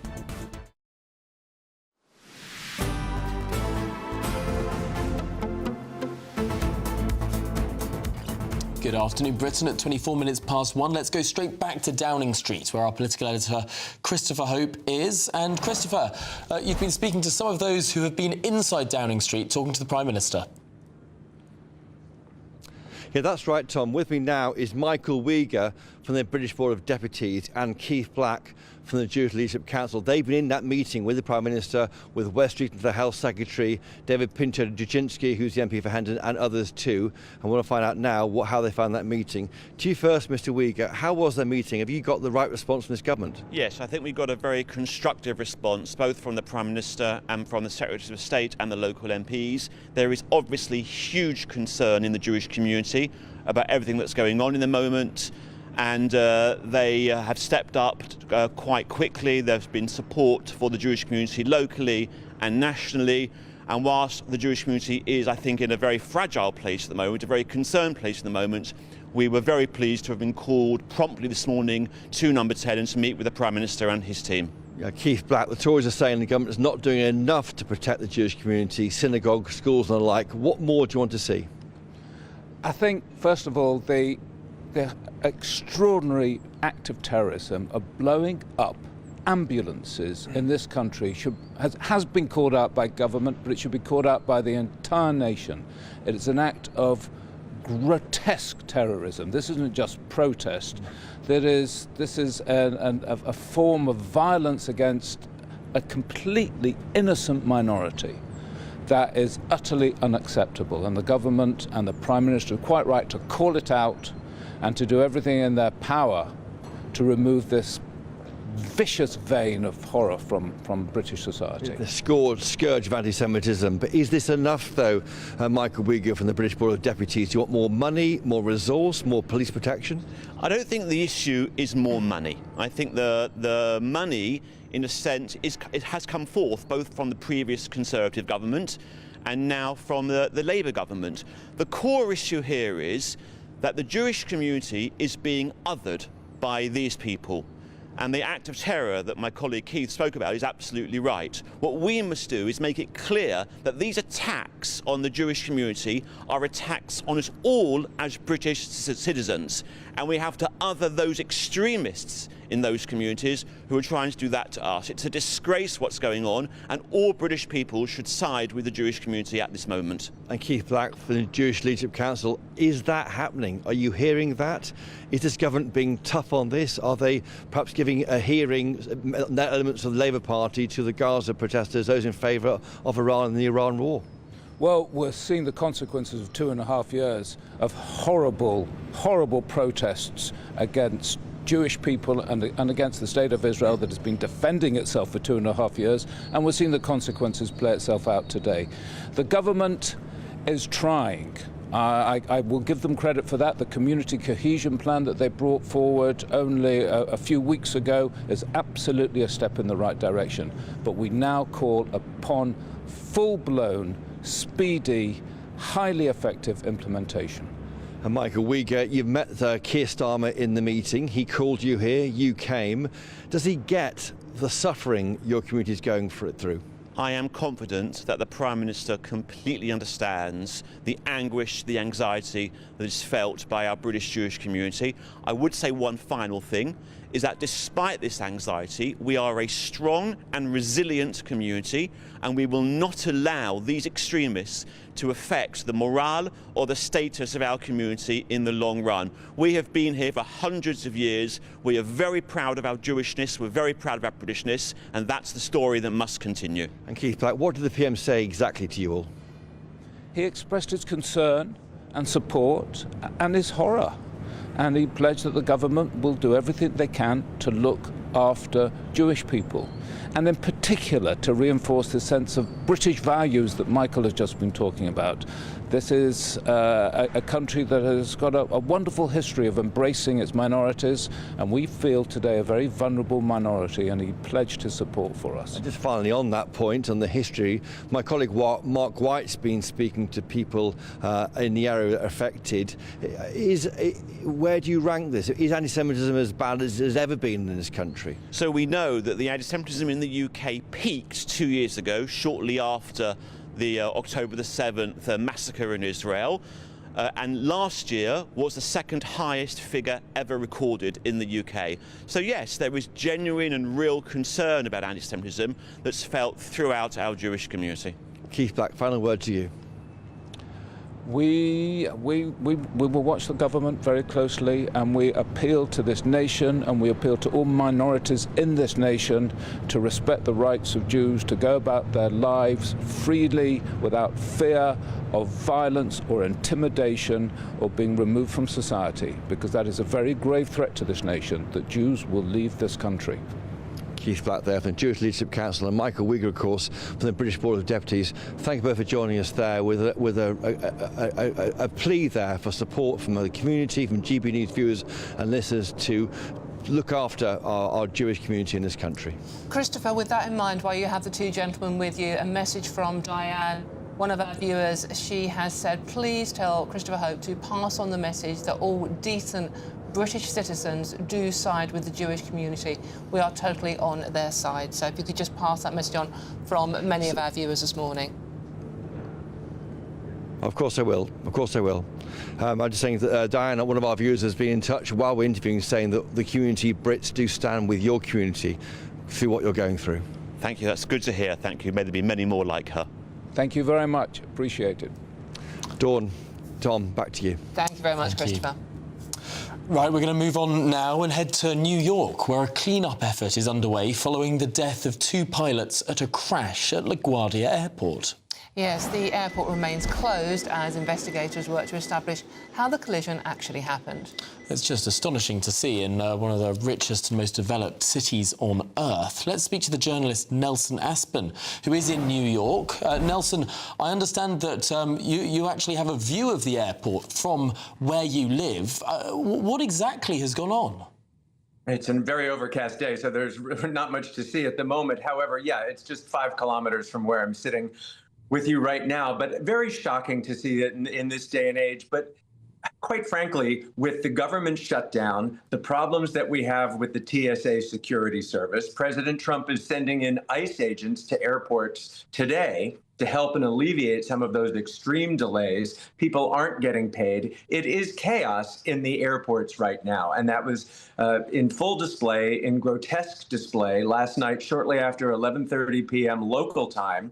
The Air Canada plane collided with a Port Authority vehicle that was on the ground. One of the air traffic control agents was caught on audio tape saying, "I messed up." There was the realization instantly that something terrible had happened.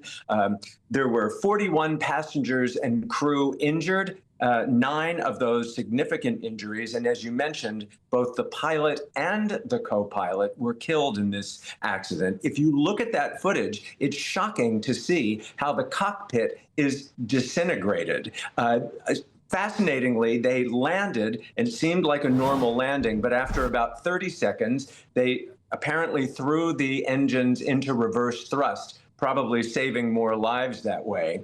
But yeah, it's hard to imagine that only 2 people were killed, because when you look at the results of that, hopefully the numbers will not go up in fatalities. Not coincidentally, I don't think, because we're having so many issues with the airports. Just a short time ago at Newark Liberty International Airport, the air traffic control tower was shut down for smoke. So there is a lot going on, and as far as LaGuardia Airport is concerned, it is shut down for at least the next 4.5 hours. Not surprisingly, hundreds of flights have been canceled or delayed.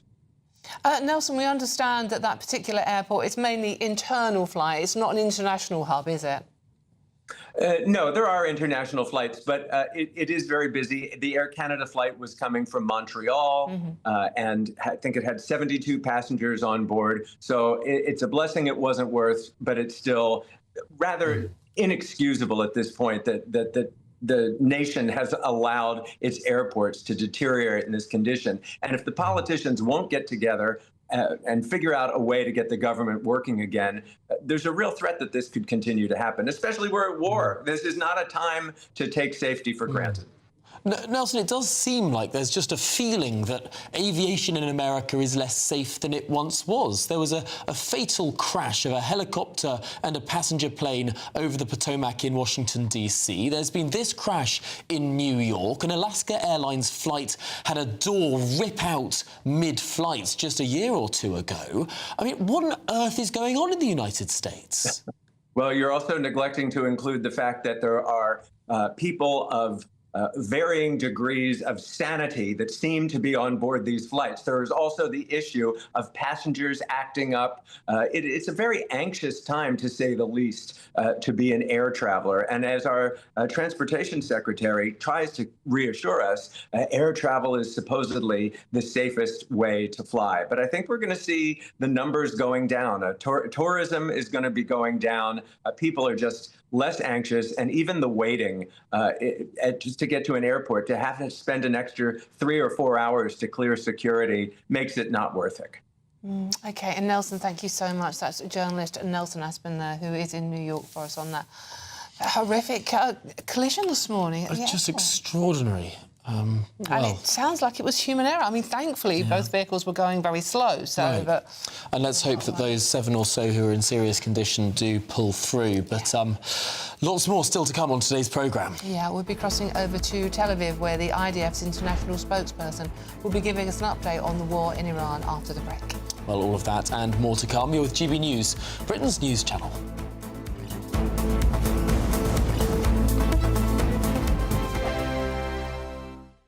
Good morning, welcome to your latest GB News weather update brought to you from the Met Office. The last day of sunshine, most widely to come today. Rain is pushing into the far north throughout this afternoon. We've still got high pressure dominating across much of England and Wales in particular, but as we look further north, low pressure's bringing in a series of weather fronts. So by lunchtime, rain will push into parts of Scotland, Northern Ireland too, and cloud will begin to thicken for some areas of northwest England. Elsewhere, still plenty of hazy sunshine to come this afternoon, particularly across more southeastern areas where it will feel relatively warm in the sunshine still. Temperatures above average in the mid-teens for many across the south and east. Elsewhere, though, closer to 9 or 10 degrees, and it will turn cooler as we head later through this week.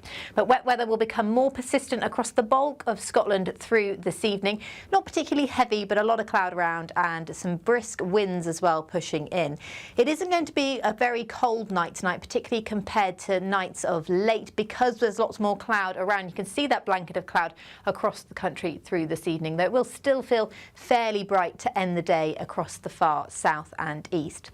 Now that rain will push southeastwards overnight tonight. At first it doesn't bring much rain at all, but as it does push into parts of Wales, northwestern areas of England, it will become much heavier. So some heavy and persistent rain to come across parts of Wales and northwest England overnight. It does turn clearer across more northern areas of Scotland, but windy here, and it will feel quite fresh by tomorrow morning across the far north. So a bit of a split picture to start the day. Still quite dry and cloudy across the south and east. This rain will persist through much of the day across this slice of Wales and northern England, and then showers will push into the far north and west of Scotland. Some of these heavy, some of these bringing a risk of hail, and it will feel much fresher once that weather front pushes through. Bye-bye. Thank you, Britain, for all of you who listen to GB News Radio. Whether you're at home or on the go, you're making us Britain's news channel and Britain's radio station.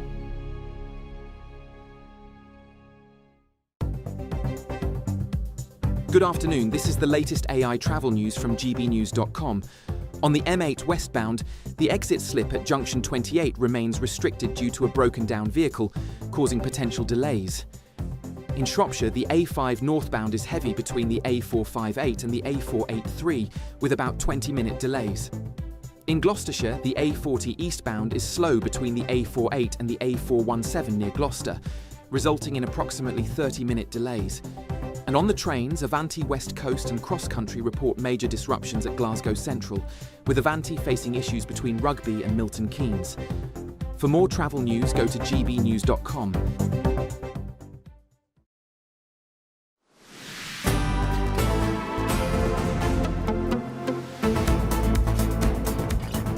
Good afternoon, Britain. It is 20 minutes to 2. Now, Donald Trump has postponed military attacks against Iranian power plants. The US president shared that the US and Iran held productive talks on the complete and total resolution of hostilities in the Middle East. Well, it all comes as an Israeli Defense Force spokesman says there are weeks of fighting still to come. Yes, so let's find out what is actually going on by talking to IDF International spokesman, Lieutenant Colonel Nadav Shoshani. Colonel, thank you very much for joining us this morning. Obviously, the one question we want to ask you, we have your allies, America now, Donald Trump, saying we have been having very productive talks. We have now got some kind of sort of like agreement going on, 5 days no more hostility, but we haven't heard from Israel. What do Israel think of this? Well, first of all, as a military spokesperson, I'm not part of those types of conversations, so it's hard for me to address that. And I've seen the U.S. president statement talking about ceasing targeting energy infrastructure. But as far as it comes to the military operations and targeting military installations and targeting their missile launching capabilities, that's something we are continuing to do, and we've done for the last 3 weeks plus. In great success alongside our American counterparts. American and Israeli aircrafts are flying in and out of Iranian skies nonstop. Now, it does seem that there is perhaps some equivocation from the United States president, perhaps due to internal pressure. We know that he's got important midterm elections coming up in November, and it does seem that the American population is less full force behind this war than the Israeli population. From a military perspective, does that worry you, that perhaps the hitherto lockstep of the United States and Israel may well be starting to sort of step out of step? No, not at all. On the contrary, what we've seen in the weeks leading up to this operation and in every single day of this operation is coordination and intimate talks that we've never had with any other military in our history. We see eye to eye on the mission goals. We've already achieved a lot of the goals we set out to achieve, and we're pushing forward together. And I trust our leadership, and our leadership that has great relationship with American leadership. We have great relationship with the U.S. Armed Forces, coordinating, having great operations together above Iranian skies. And so far, we've seen eye to eye. There was no light of day between us, and I believe that's going to stay the same moving forward. Before this, we were having talks and things are calming down statement we had today. Donald Trump was talking about boots on the ground. We know Marines are on the way. The Israeli government have also mentioned boots on the ground. As far as you're concerned, as the IDF, is that something that you can see happening?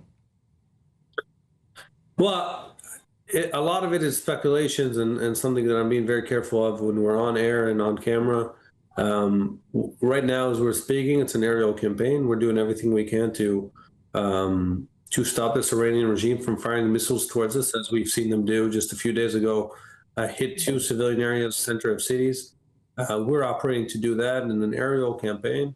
And I think what the future brings is better to leave unspoken of, at least on record. But right now, aerial campaign, successful one, and we're keep pushing forward. And the threat we saw, I see the videos on your screen right now in Israel. We've learned 2 days ago that Iran is also creating those types of missiles that can reach up to 4,000 kilometers, which means this threat that we saw in Israel is not just an Israeli problem. And we've seen in the last 3 weeks that they have attacked 12 countries, not just Israel. Most of the countries have nothing to do with this conflict. They just attack them because they can. And now we're learning that they can do that to many more countries. Yes, including the United Kingdom and much of Europe. Do you think that's something that could potentially happen? Well, the Iranian regime has already attacked Europe in the last 3 weeks. They've attacked Turkey and Cyprus, and they've attacked British assets. So I think that the way we approach a problem is we look at the capabilities, and we need to, if there's a capability to hit us and there's an extreme dangerous regime, we don't trust their intentions. We need to deal with their capabilities. That's what we're doing, dealing with it before the monster they were trying to build becomes too large to deal with.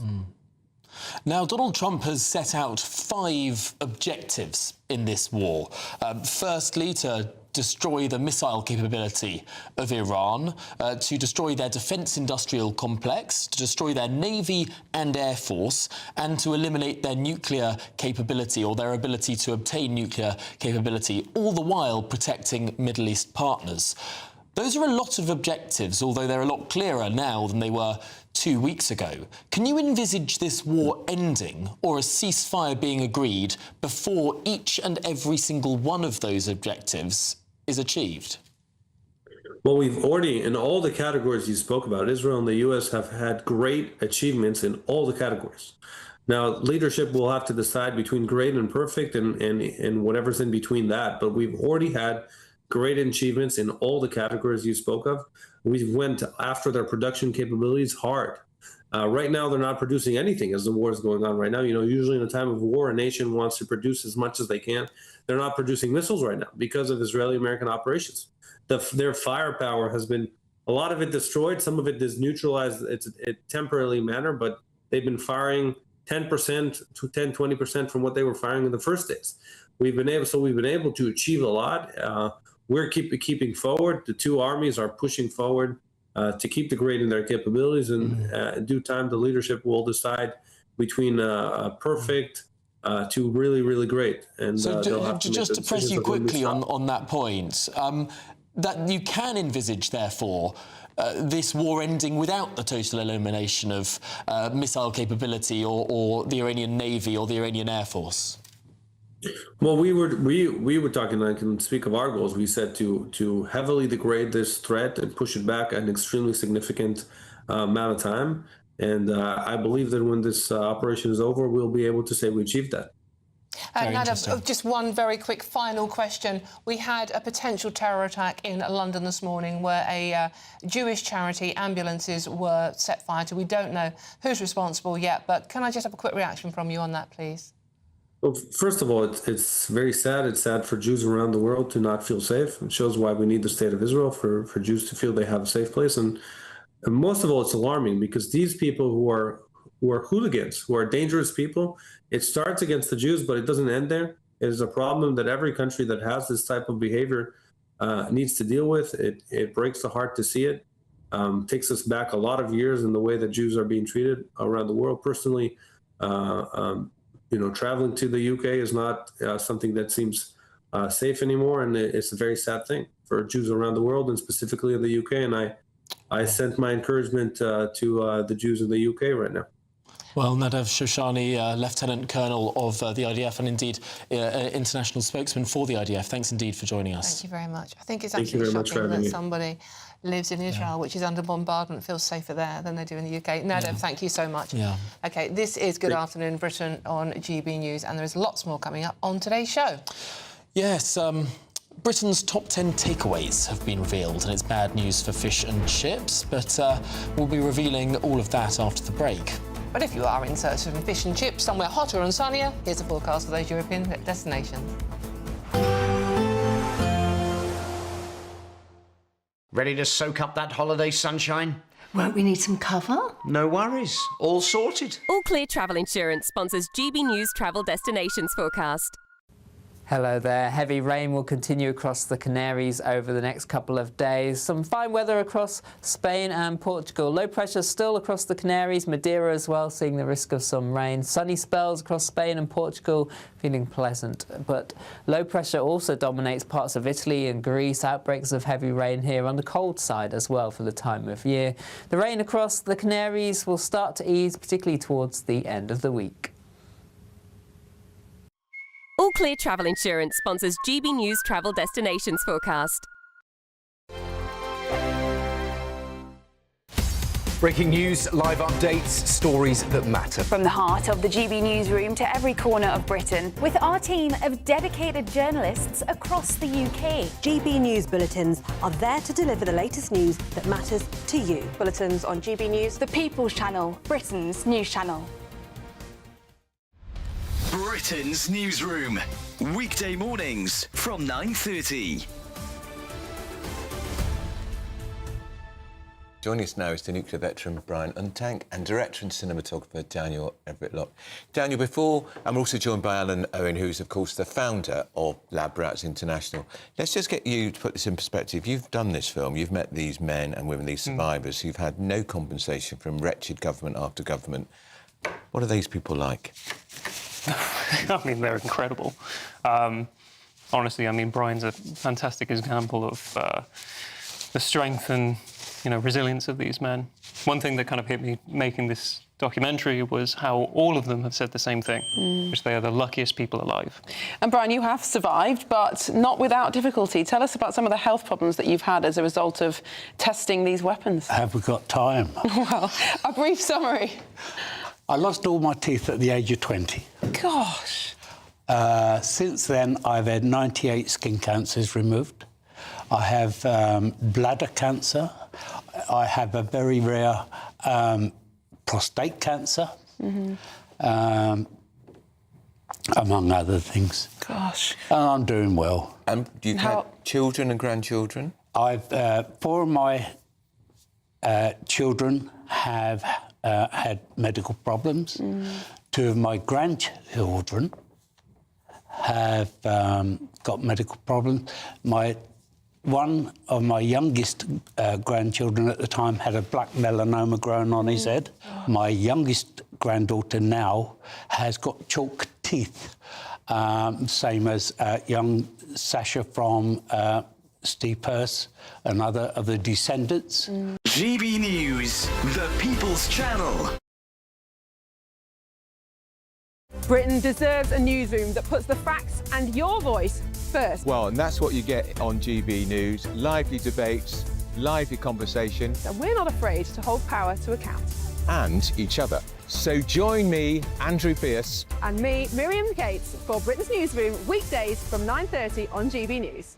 As soon as it hits 11 and the headlines come in, the Late Edition brings you the breaking news from all the front pages. Because the news is going to happen. So get a head start today. Patrick Christie's tonight, Late Edition. Alex Armstrong tonight, Late Edition. From 11 o'clock every night. Only on GB News, the People's Channel, Britain's news channel.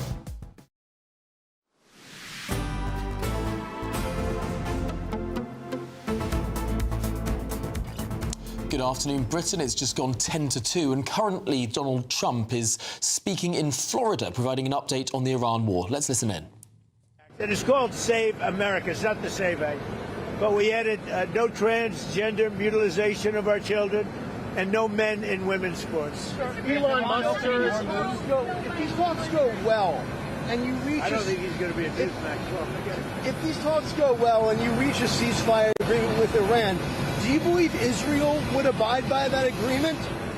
I think Israel will be very happy with what we have. We just spoke to Israel a little while ago. I think they'll be very happy. This will be peace for Israel, long-term peace, guaranteed peace. If this happens, and I can't guarantee it, but I think it's going to. My life is a deal. That's all I do is deals my whole life.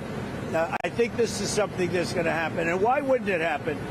So tomorrow morning sometime, their time, we were expected to blow up their largest electric generating plants that cost over $10 billion to build. It's a very good one. There was no dearth of money. And one shot, it's gone. It collapses. Why would they want that? So they called. I didn't call. They called. They want to make a deal. And we are very willing to make a deal. It's got to be a good deal. And it's got to be no more wars, no more nuclear weapons. They're not going to have nuclear weapons anymore. They're agreeing to that. Any of that stuff, there's no deal. Have they offered to reopen? You said you want to get the enriched uranium. How are you going to get the enriched uranium? Are you going to It's very easy. If we have a deal with them, we're going down and we'll take it ourselves. Can I ask The Treasury lifted sanctions on Iranian oil that was out to sea. You criticized President Obama for giving Iran $1.7 billion. Well, I just want to have as much oil in the system as possible. And we don't even know if Iran gets that money. Frankly, I think it's very hard for them to get it. But you have ships that are out there that are loaded up with oil. Rather than keep it there, I would rather see it go to the system. Any small amount of money that Iran gets is not going to have any difference in this war. But I want to have the system be lubricated. Even $14 billion, you don't think helps them? Where's the $14 billion? Because the inflated price, they get $14 billion from the... I don't think they're getting the money. I could tell you, when this is all over, I will tell you who's getting the money. Mr. President, the Marines from California, given that it'll take them weeks to arrive, is the intention to police the strait or take cars? What are you talking about? Well, it's been reported that there are Marines that left California, left San Diego last week, at the end of the week. Why are they headed there now? Well, let me ask you this. If you were in my position and I asked you that question, do you really believe I'd give you an answer? It's a crazy question. Mr. President, we don't talk about strategy. Yeah? Another young woman was killed by an illegal immigrant that was let in under the Biden administration. Let in by Biden. Give a message for her family. It's devastating. These people were let in by Biden. We're getting them out. We're getting them out fast. That's why ICE is so important. They're doing such a good job. This animal, I saw the whole thing last night. They gave me a briefing. Came in through Joe Biden with his open door policy and his border czar, Kamala, who never saw the border. Never made one phone call. All the ICE people, you see, they all know me. Everyone knows me. They like me. I speak to them all the time. Didn't make one phone call during 4 years. She was the border czar to anybody on the border. Never went there. This person came in through the open door policy of Joe Biden, and we have others. We're taking them out by the tens of thousands. We're doing a great job, but it's a shame. They've hurt our country. Just remember this. Joe Biden and that gang of radical left lunatics, some very smart, but radical left and bad ideology, sick people. These people have hurt our country very badly. Are we directly talking with Iran? Those uranium power plants. How is that different from what Russia has been doing in Ukraine by ending Ukrainian power? Well, I think it's a lot different. And if you look at the nuclear weapons that they wanted to have, that they wanted to possess, a lot of things are different. I'm not a fan of what Russia's doing either, just so you understand. All right? But it's a lot different. You're talking about a country that has been evil for 47 years. They've been horrible. Death all over the world, not just us. Look at the way they attacked unexpectedly all of those countries surrounding them. It was not supposed to be. Nobody was even thinking about it. But they wanted to take over the Middle East, and they wanted to knock out Israel permanently. And if they had a nuclear weapon, they would have been able to do that. Are we the president talking to Iran? Mr. President, do you know whether Joe Kent was leaking? Look, I'm not a fan of the guy.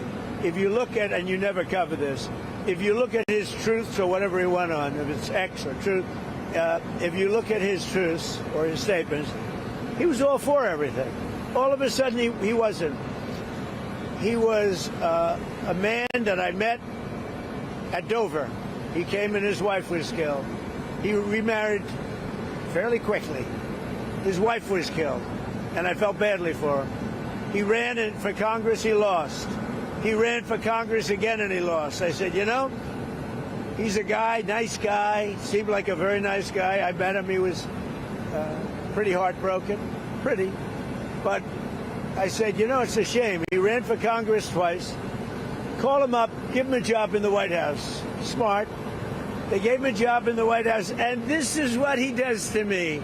You know, being a nice guy doesn't pay off too much. Mr. President. Think of it. He loses twice in Congress, ran not very good campaigns, should have won, but he loses twice. How do I get him? I have my people call him, because I didn't deal with him for the most part. I saw him a couple of times, but I never dealt with him at all. I had no idea his ideology was left or right, whatever it is. I can say this. He said very strongly that Iran is not a threat. Iran's been a threat for 47 years, and there's not a country in the world that doesn't agree with me on that. So I take this guy, Joe Kent, who lost twice for Congress, pretty badly, and tough, and it was devastated.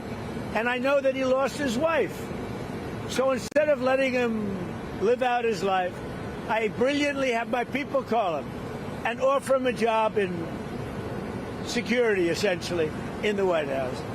And what does he do? He goes out and he says that Iran is not a threat to get publicity. Now, he probably signed up with CNN, or maybe he signed up with your division of Newsmax, I don't know, but probably signed up with CNN or somebody.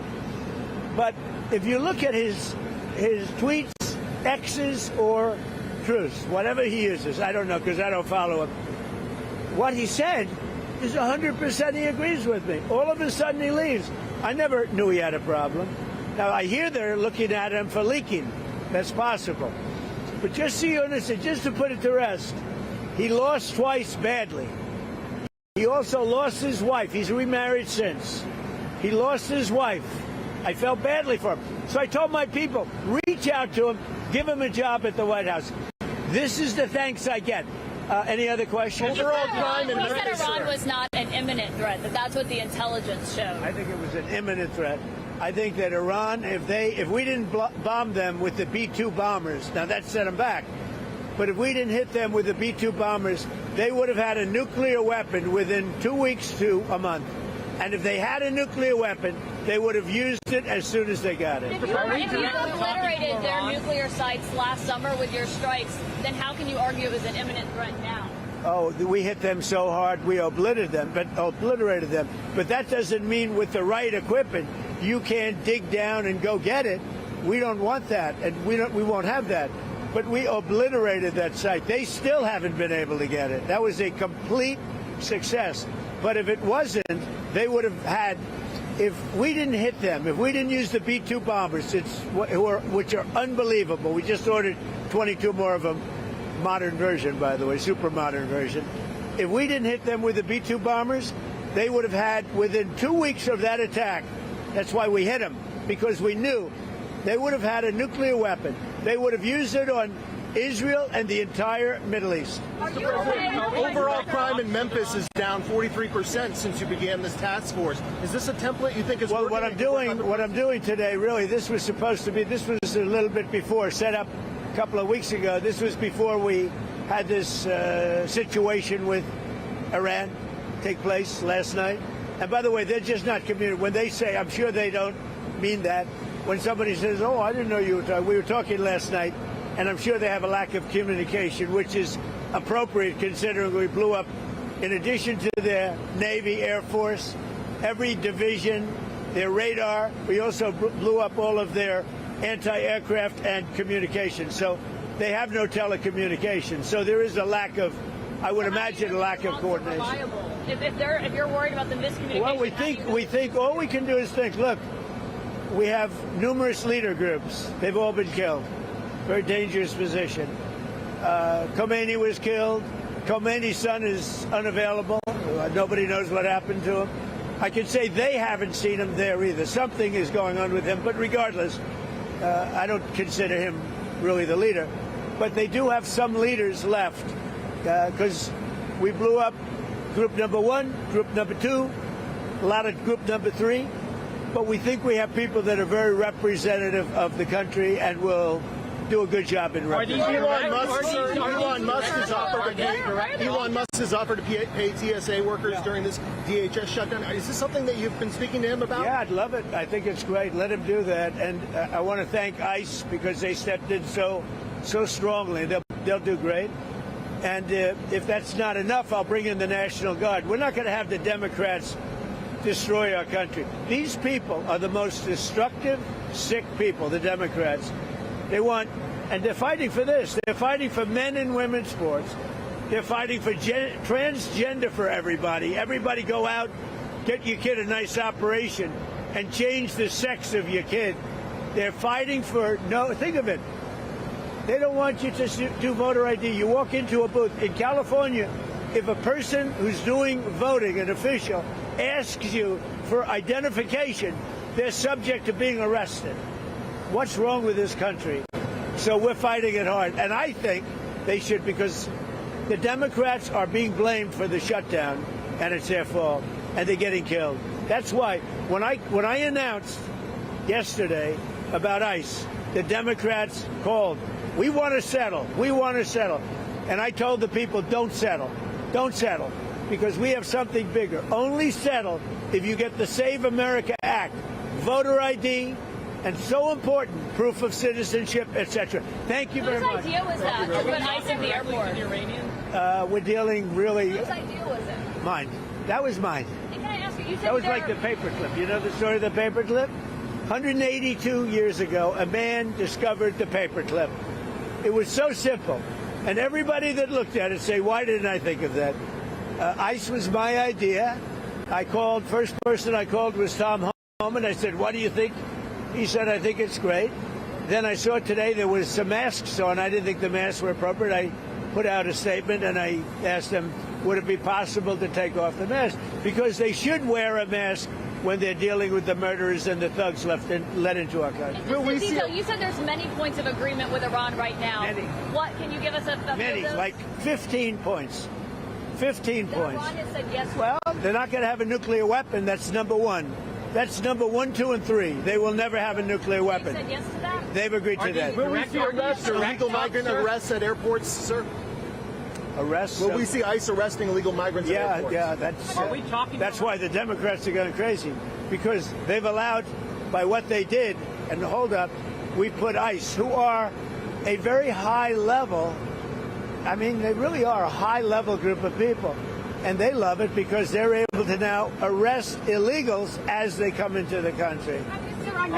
That's very fertile territory, but that's not why they're there. They're really there to help. Are we talking to Iran directly? To no enrichment whatsoever, even for medical purposes, civilian purposes? They have. Thank you. What about the Strait of Hormuz? Who's going to be in control of that? That'll be opened very soon if this works. How soon? And who's in control of it? Will Iran still be able to control the flow of oil? Be jointly controlled. By whom? Maybe me. Maybe me. You want the United States to be in Me control and the Ayatollah, whoever the Ayatollah is, whoever the next Ayatollah. Look, and there'll also be a form of a very serious form of a regime change. Now, in all fairness, everybody's been killed from the regime. They're really starting off. There's automatically a regime change. But we're dealing with some people that I find to be very reasonable, very solid.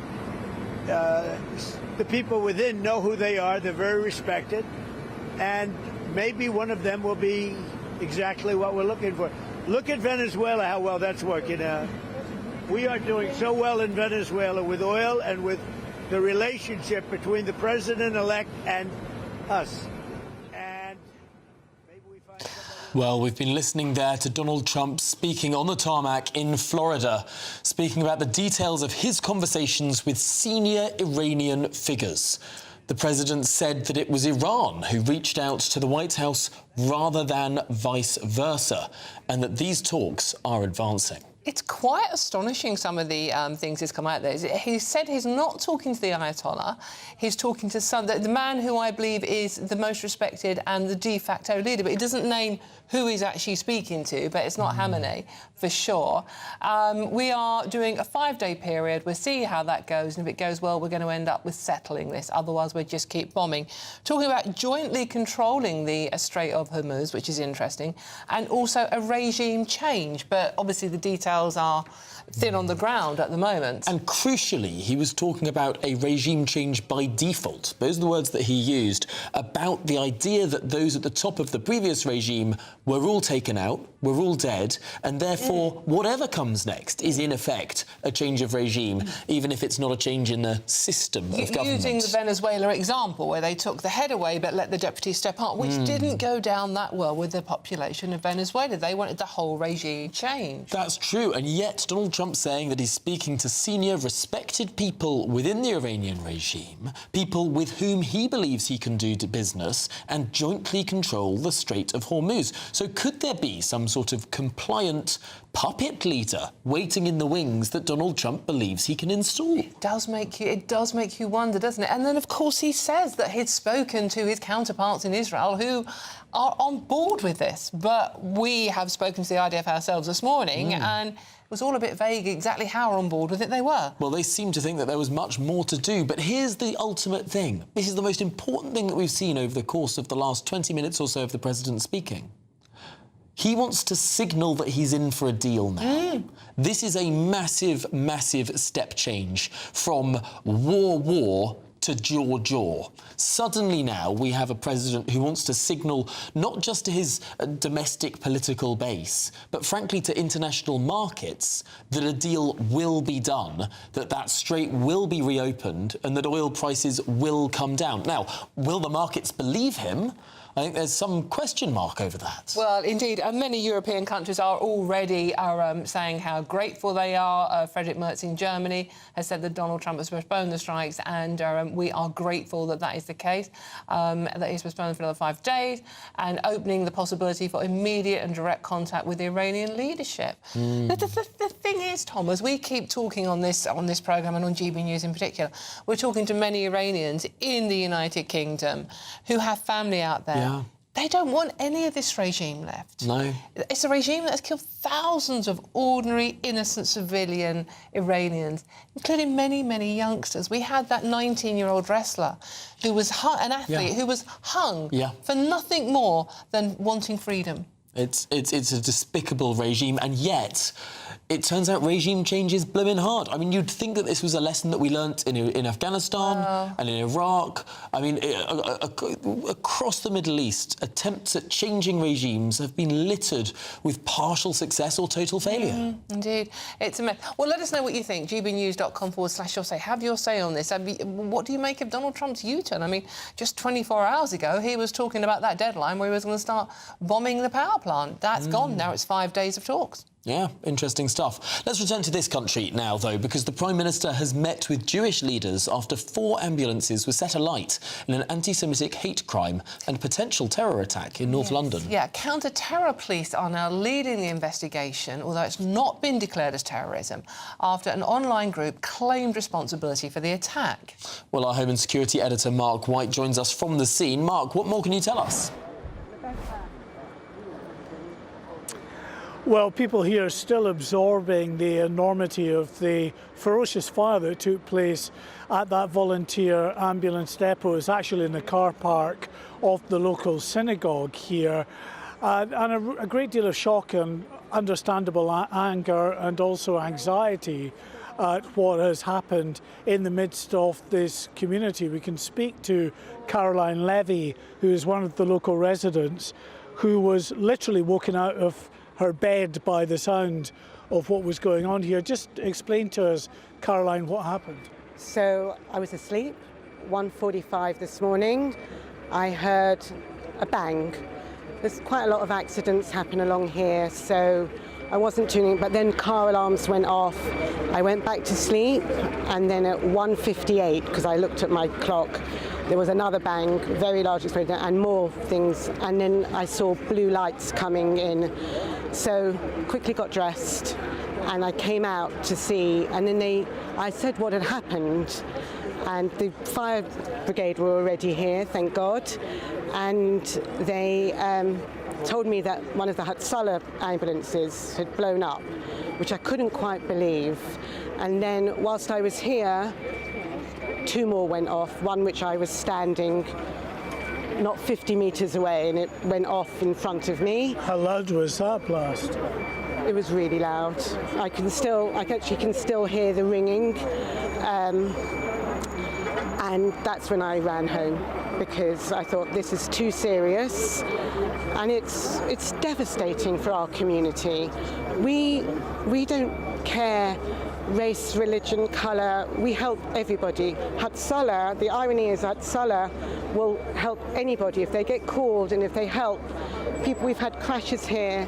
We'll help them. Hatzalah will probably get to the scene of an accident sometimes before the NHS ambulance do, but they work together side by side.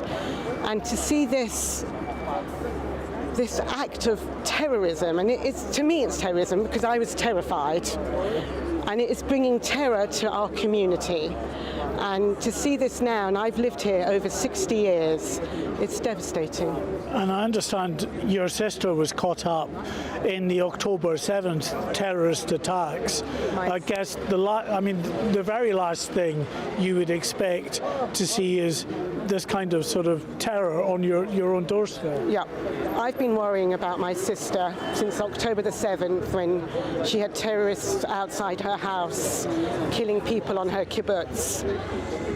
I've been worrying about her, and now she's worrying about me.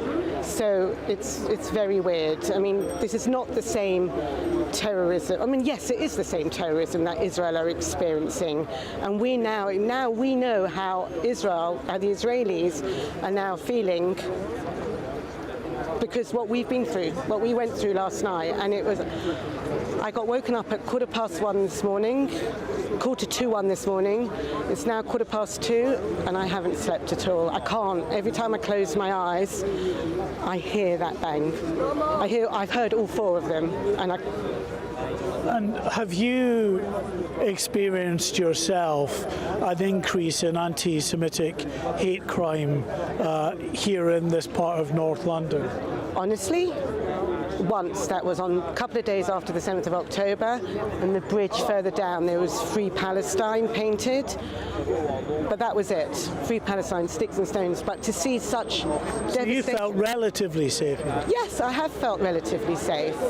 I have, and we're not just Jews here. We've got people everyone lives here, and we all get on with each other, and we're all respectful of each other.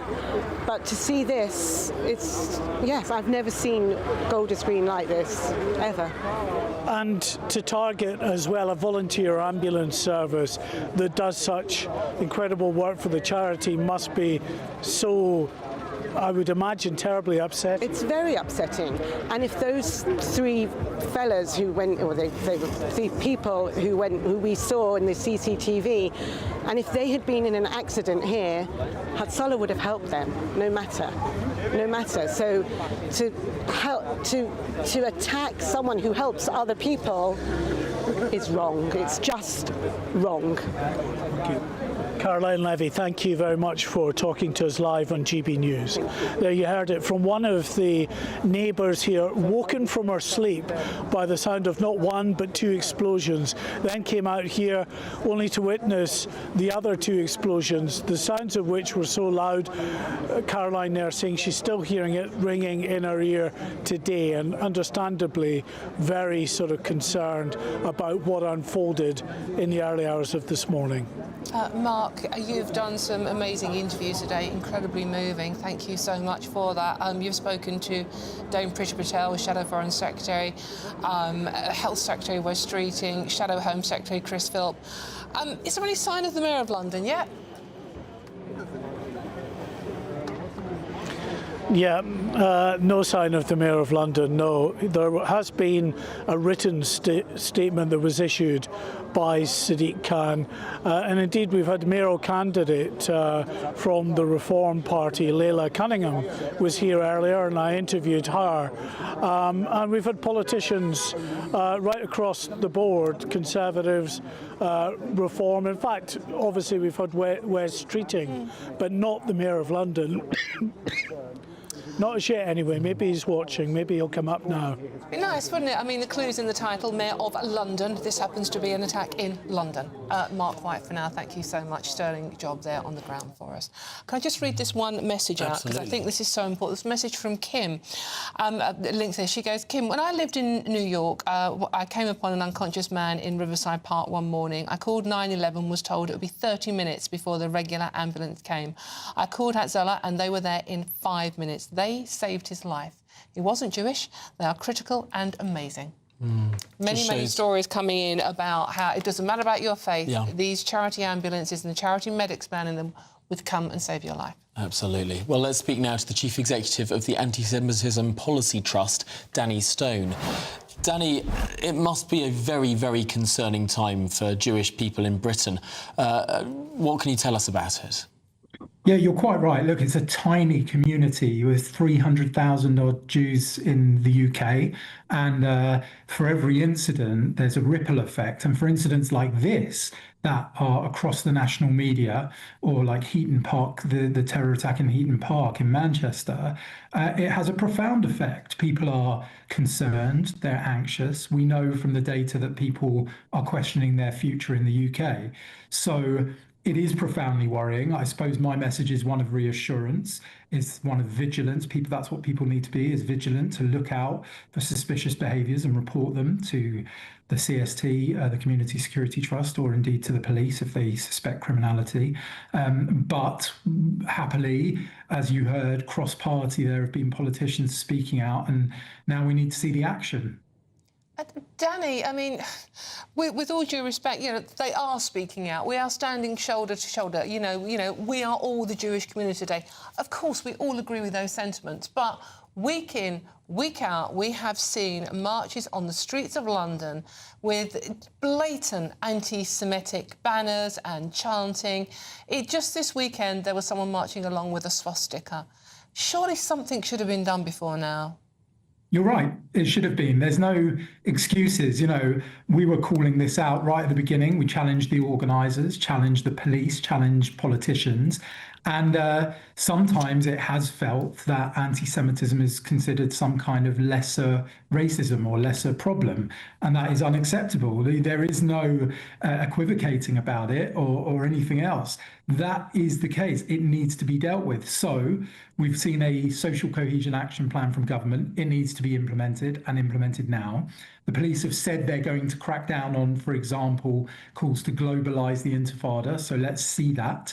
Let's see people arrested. Let's see people prosecuted. That's what we need, is zero tolerance. And then hopefully people will get the message. Well, this is, of course, something that has not just been created out of a vacuum. We've seen the police foil some attempted attacks on the Jewish community. And very sadly, of course, in Manchester last year, we saw a deadly attack. This is not just occurring, of course, in this country. We've seen this in Australia, we've seen this in the United States, and of course we've seen it in the Middle East as well. Ultimately, what else is there? What needs to be done? It seems that there is a lot that people say, but very little that politicians do. Yeah, I mean, you're entirely right. If you look at Preston, people who were arrested, it would have been the most deadly terrorist attack that this country had potentially ever seen.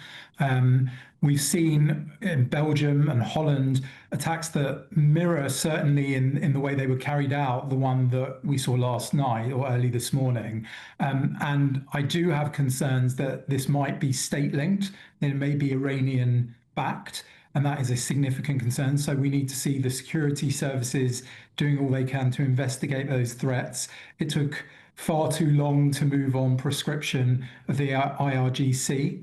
And certainly, I personally think that in terms of our online world, we need to see the tech companies doing more so that the levels of anti-Semitism are not amplified. I'm entirely pro-free speech. I'm not suggesting a clampdown on freedom of expression, but that's not the same as tech companies amplifying hate that doesn't need to be amplified. So that's something I'd like to see, whether it be through the Online Safety Act or the companies hopefully themselves. I'd like to see a severe reduction in the amount of vile anti-Semitism that's being spewed on the internet. Danny, we are running out of time. I just want to tell you there's one very brief story. We were covering the mass praying event in Trafalgar Square, and that's got a debate going online. And one lady was having her view about how it made her uncomfortable. And somebody messaged and they simply said to her online, this is on X, "You're a Jew, you don't count." Right. So, I mean, I can give you endless examples of anti-Semitism online. We did some research post-Musk takeover of X. There are approximately 4 anti-Semitic tweets per day per Jew in the UK. So 1 million a day, which is up from 500,000 a year pre that takeover. That's one platform, let alone all the others that are out there. So the scale of it is absolutely enormous. And that's what I'm talking about, is the systems being refined to reduce that level, that volume of hate online, because it is there and it is vociferous and real. Well, Danny Stone, Chief Executive of the Anti-Semitism Policy Trust, thanks indeed for joining us. Thank you so much, yeah, so much. And you know, these ambulances are nothing to do with Israel. Nothing to do with Israel. It's Jewish charity. Jewish charity. For everyone. Well, good. Lots more still to come on today's programme. Yeah, we'll be crossing live to Washington to speak to GB News US correspondent Steve Edgington about President Trump's change in tone. Well, all of that and more to come here with GB News, Britain's news channel.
Exciting news. Every Friday, my Patrick Christie's Tonight Show is going to have a twist to it. We're welcoming some special guests. You. That's right, on Fridays I'm going to be doing my show in front of a live studio audience because this show is about you and what you have to say. It's going to be the same big debates, same big topics, same big opinions. But every Friday night at 9 p.m, you are invited to come on down to Patrick Christie's Tonight to be a part of the action. Only on GB News, the People's Channel, Britain's news channel. Hi, I'm Michelle Dewberry and my show is your opportunity to cut through all the noise and dive in headfirst to some robust debates. Ideas clash. Situation, isn't it? Because the failure is... You're deliberately avoiding my point. Nothing's held back. And if you think this is the end of it, wait for more. And we do not shy away from the difficult stuff. Sometimes I want to shake people and say, if only you understood. So join me on Jubes & Co. weeknights at 6 p.m, only on GB News, Britain's news channel. I've been in Westminster for a long time, but I know that though power may be here, its effect on people's lives is across the whole of the country. We may be where rules are made, but it's where they're implemented that matters. Join me, Jacob Rees-Mogg, for forthright and frank discussion on where Britain has come from, where it's going, and where it will end up. That's State of the Nation, Monday to Thursday, 8 to 9 o'clock. Vox Populi, Vox Dei.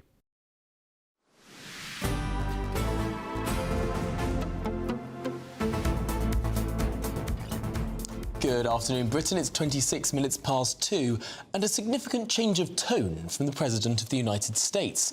Yes, Donald Trump has postponed military attacks against Iranian power plants. Yes, the US President shared that the US and Iran held productive talks on the complete and total resolution of hostilities in the Middle East. He also revealed, it's a bit like dating, isn't it? He also revealed that they phoned him. Absolutely. Really interesting. We were hearing him speaking on the tarmac in Florida a little bit earlier.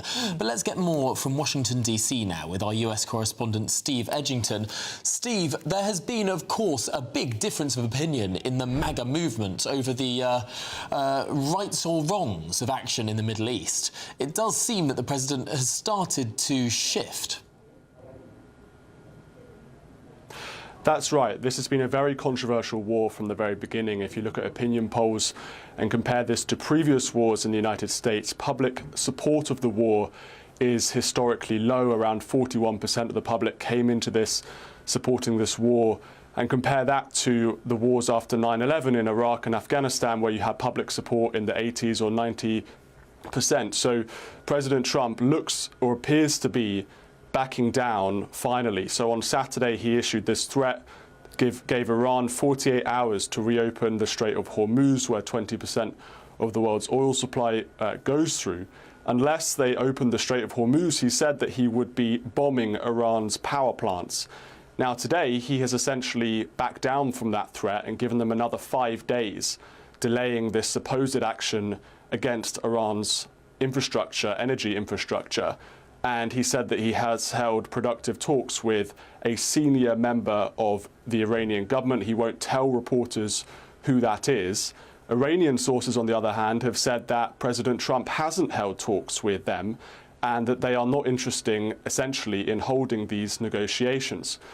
People have been looking towards different kind of backers in the Middle East to try and negotiate between Iran and the United States. So Oman has been a key player here and has said they want to reopen the Strait of Hormuz and held peace negotiations between the two major powers.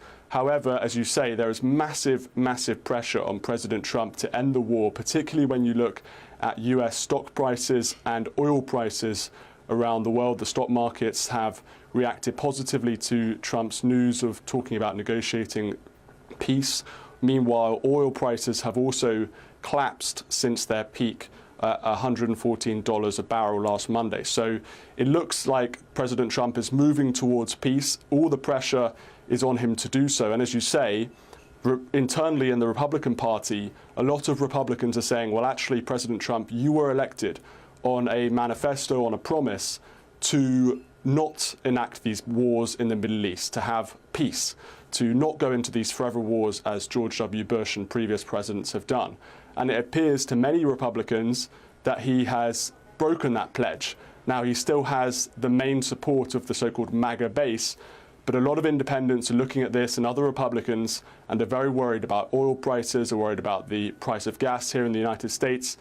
And we're just months away from a midterm election, which could see the Republicans lose both the House and the Senate potentially if this war drags on. So I think President Trump is really looking towards the midterms, looking at domestic policies, looking at the splits in the Republican Party, and he's having to take all of these things into the negotiations with Iran. This is, of course, all amidst, as you say, a fractious political climate in the United States, the midterm elections in November, a focus on affordability being at the forefront of so many Democrats and indeed their attacks on the president. Looking to all of that, does this then seem that the president has perhaps passed his peak of power in Washington, D.C.? People are looking towards perhaps who the next Republican nominee will be. People are thinking it's likely even that the Republicans will lose control of the House of Representatives. And it seems that Trump has been following rather than leading on the last week or so in this war.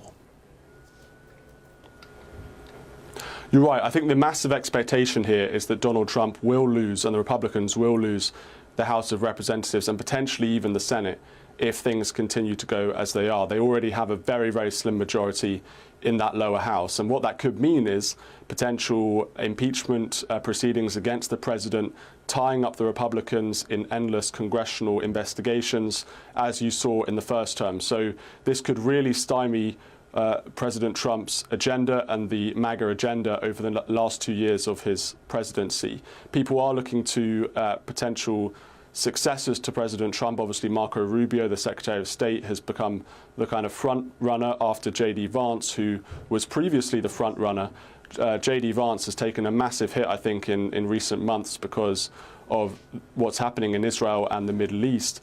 But J.D. Vance is seen as much more kind of a dove figure in Washington, whereas Marco Rubio more on the hawkish side of things. So, yes, President Trump does seem to be losing control of the Republican movement. You see Christopher Caldwell, a very well-respected, established conservative author here in the United States, declaring the end of Trumpism in a recent article in The Spectator. So there's a lot of debates here around whether this has been a good idea. This could tar the Republican image for a long time. Look what happened to President Bush. Look what happened to Tony Blair in the United Kingdom when they started these massive wars, which were originally popular and became very unpopular very quickly, that completely tarnished their reputation. So I think President Trump and Republican strategists are looking at this with a lot of concern. But then again, it's very difficult for President Trump to back down from this war. There's a huge stockpile of potentially nuclear weapons-grade material, almost weapons-grade material in Iran that Israel and the United States have been talking about for a very long time. And they say it's their strategic goal to prevent Iran from getting a nuclear weapon. And if the United States and Israel do not destroy those stockpiles of potentially nuclear weapons-grade nuclear material, then they will potentially appear to have lost the war strategically. Because, again, this has been a war aim. They went in last year, they tried to bomb these nuclear sites, and they've been talking about this for a very long time. So it's a very difficult time for Donald Trump here in Washington. Steve Edgington, thank you very much, live in Washington, D.C. We're going to go live to Parliament now, where the Prime Minister is facing questions from the Liaison Committee. Attack. To discuss the actions that we were taking to keep the community safe. Can I thank them for attending at such very short notice? There are a number of actions coming out of that meeting, including speeding up aspects of the social cohesion strategy that's been published, the support that's available for the CST and other measures. But the idea that we live in a society where people should feel they need to hide their identity or their religion is frankly abhorrent. Anti-Semitism is an old hatred, but it requires constant vigilance to overcome it. And so, let me be clear, we won't rest in our fight to defeat this poison and keep the Jewish community safe. Chair, I've got wider updates on the position in Iran and the Middle East, but I think I'm in your hands. I could do it now, it takes some time, or I can try to weave it into questions which I suspect I think we'll come to issue. some of that in questions, and we'll make sure that you've got time at the end, Prime Minister, to update the country on anything that we haven't covered in that time. But can I thank you on behalf of the committee for that statement, and I think there's great relief that the swift action to replace the ambulances is good. Will you be looking at increasing policing in areas with large Jewish populations, as Sarah Sackman has requested? We've discussed that this morning, and I've already actioned some discussions with the Home Office about that. I won't go into the specific details here, but just to rest assured, that is one of the issues. I appreciate it's not 24 hours yet. So no, we did discuss it this morning. Sarah Sackman raised it, and we're already taking action. Thank you. And speaking from a borough which has also got a large Jewish community, I think that will be much. I should emphasise that, of course, this is in that constituency, but right across the country, there will be concern, and that's reflected in the discussions we had this morning. Thank you for that, Prime Minister. And as you say, there's big things happening in the world, and the Iran war and its economic impacts are obviously of crucial importance. So I'm going to ask Liam Byrne MP to kick off. Thank you, Chair. Thank you very much for that statement, Prime Minister. I know you're chairing COBRA on the war in Iran later this afternoon. Things are moving very quickly and the fog of war remains thick. But what is your central planning scenario for how this conflict ends? And what's your view about the timeframes? Well, my very strong view is we need to de-escalate and bring an end to this conflict as swiftly as possible. And we've been working with a number of countries in that regard. And to that end, I welcome the talks reported between the US and Iran. And to be clear with the committee, we, the UK, were aware that was happening.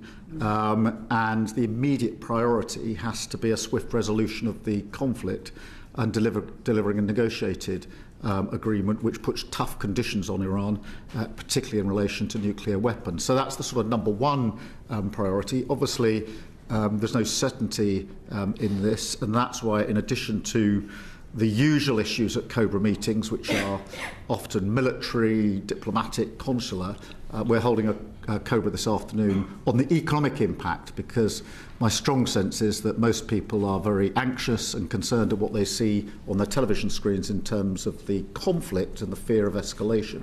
But they're also very concerned about the impact it might have on them and their families, and that's what we will be absolutely focusing on this afternoon. President Trump is obviously talking about days and weeks for this conflict to end. The markets are obviously pricing now for a disruption that lasts for some months. I know you've got to be very careful about not triggering panic buying of anything, but I mean, do you think that households and businesses in our country should be planning for a disruption that actually lasts for months, or do you think that actually this can be concluded in days and weeks, as President Trump seems to suggest?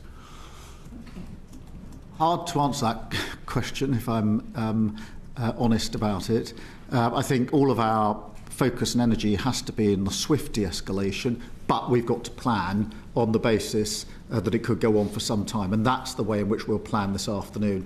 And since the conflict started, I've been really clear with the team that we mustn't fall in to the sort of false comfort of thinking that there will necessarily be a quick and early end to this. We have to plan on the basis there may not be. In terms of energy has been where a huge amount of focus has been. On energy supplies, I can reassure the committee that we haven't any meaningful concerns about energy supplies. Obviously, the price fluctuates daily. For household energy bills, it is important for me to reiterate that they will be cut because of the measures we took in the budget last year and then held until the end of June. And I know that for many members of the public, the question they've been asking is, does that still hold even if the conflict goes on? And the answer to that question is yes. So there's comfort there for households.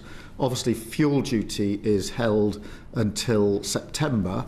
We've been working intensively in the last week or two with fuel suppliers, particularly petrol retailers, to make sure that nobody is profiteering from this, and that's why we've said to the CMA they've got to be all over any price gouging, any attempts to make money.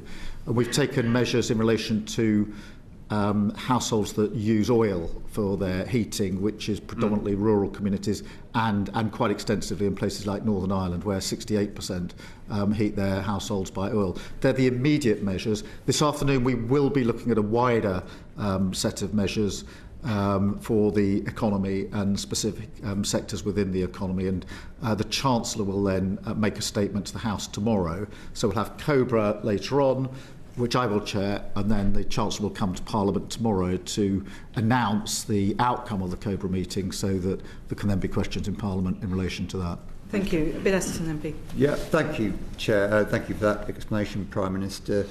LNG production in the region has been severely damaged already. Reports are that it will take 5 years to restore that level of production. This is going to have a profound effect on supply and on prices beyond the end of June, unfortunately. How are you factoring in those calculations to what support will be needed both by consumers and by industry?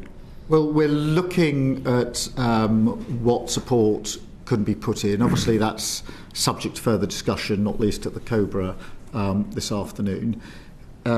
It's a little bit early to be too concrete, if I'm honest, because we don't know yet how much longer this is going to go on. We know with households what's been held. We know that with energy-intensive businesses, there's already some support in, but I think a lot of businesses would be saying, well, even if we don't fall within the energy-intensive bracket, is there anything that can be done for us? I haven't got a concrete answer that I can put before you today, but I can assure you that we're looking across the board at what can be done, whether it's cost of living or the support we need to put in. I want to make sure we've examined all the appropriate levers that we can pull. Thank you. And we'll come to more of that in a moment, but I do want to, I think with everything going on in the world, it's important we discuss defence, and Tan Singh Desi, MP, is going to... Thank you very much, Chair. Prime Minister, we were seeing reports of the US significantly ramping up its military presence around Iran in preparation for an attack, just as they did with Venezuela. But when they started the war, it was embarrassing that we couldn't even muster one single naval asset around the region. Are you embarrassed? But no, I don't think that's actually right. During January and February, we obviously could see the build-up. We are working very closely with the US on intelligence, and therefore we pre-deployed quite a lot of assets to the region. Just to reassure you, radar systems were pre-deployed, counter-drone systems were redeployed, F-35 jets were deployed in greater number than were already there, ground-based air defence was deployed, 400 extra UK personnel were deployed, and autonomous mine hunting systems were deployed.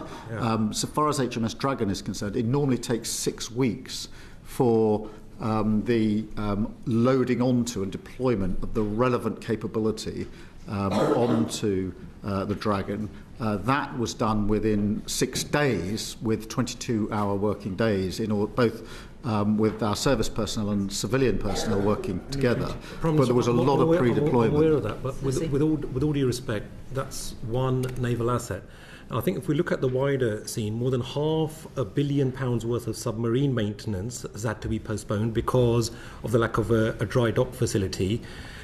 Doesn't that failure to quickly deploy a Royal Navy asset simply demonstrate yet again how under-resourced and overstretched our armed forces are? Well, the spending under the last government wasn't adequate, and Ben Wallace, the former Defence Secretary, concluded that the armed forces were hollowed out. But firstly, let me pay tribute to the work that they do, and let me assure the committee they have been working from about an hour or two after this conflict started with pilots in the air across the region, and they've been working continually, hundreds of hours since then. So I don't want anything I say to detract from the work, courageous work that they've been doing. And let me talk about the IAMD, so the Integrated Air and Missile Defence Systems, or the lack thereof. We saw Iran launch a plethora of missiles and drones, including thousands of miles away towards the UK-US military base in Diego Garcia. If Iran or another adversary, such as Russia, were to launch ballistic missiles towards the UK, how would we defend ourselves? Well, as you will appreciate, we keep this under constant review, and I can assure the committee of the assessments that we carry out on a constant basis. The 2 missiles didn't reach Diego Garcia, but we're continually monitoring this. On the question of integrated air defence systems, this is hugely important. And just in relation to our Gulf partners, to update the committee, we've embedded the UK airspace battle management specialists into military commands in the region. We're working with industry to distribute air defence missiles to Gulf partners.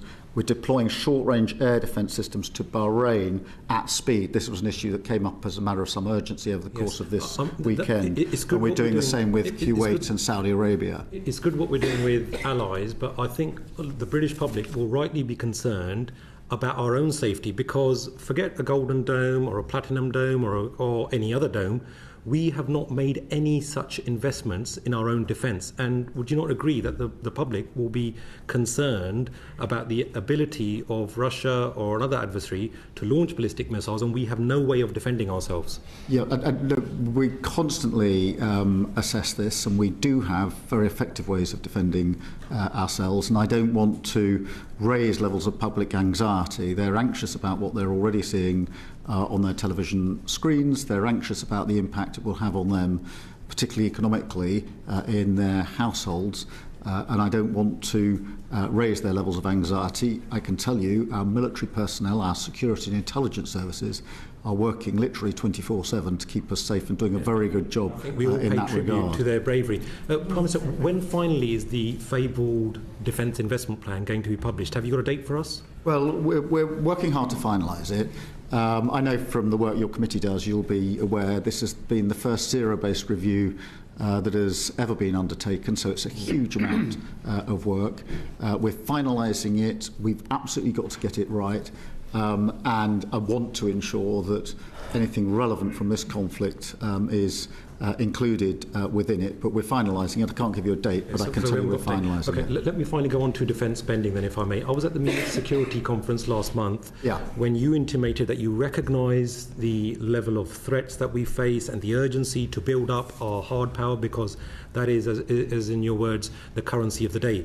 But there's a huge difference between rhetoric and reality. So will you chart out a path to reaching 3% of GDP spend on defence in this Parliament in order that we can get to the 3.5% agreed NATO target by the end of next Parliament, as in by 2035? Is that something that you can commit Yes, so obviously we've already committed to 2.5% in 2027, and we'll hit that.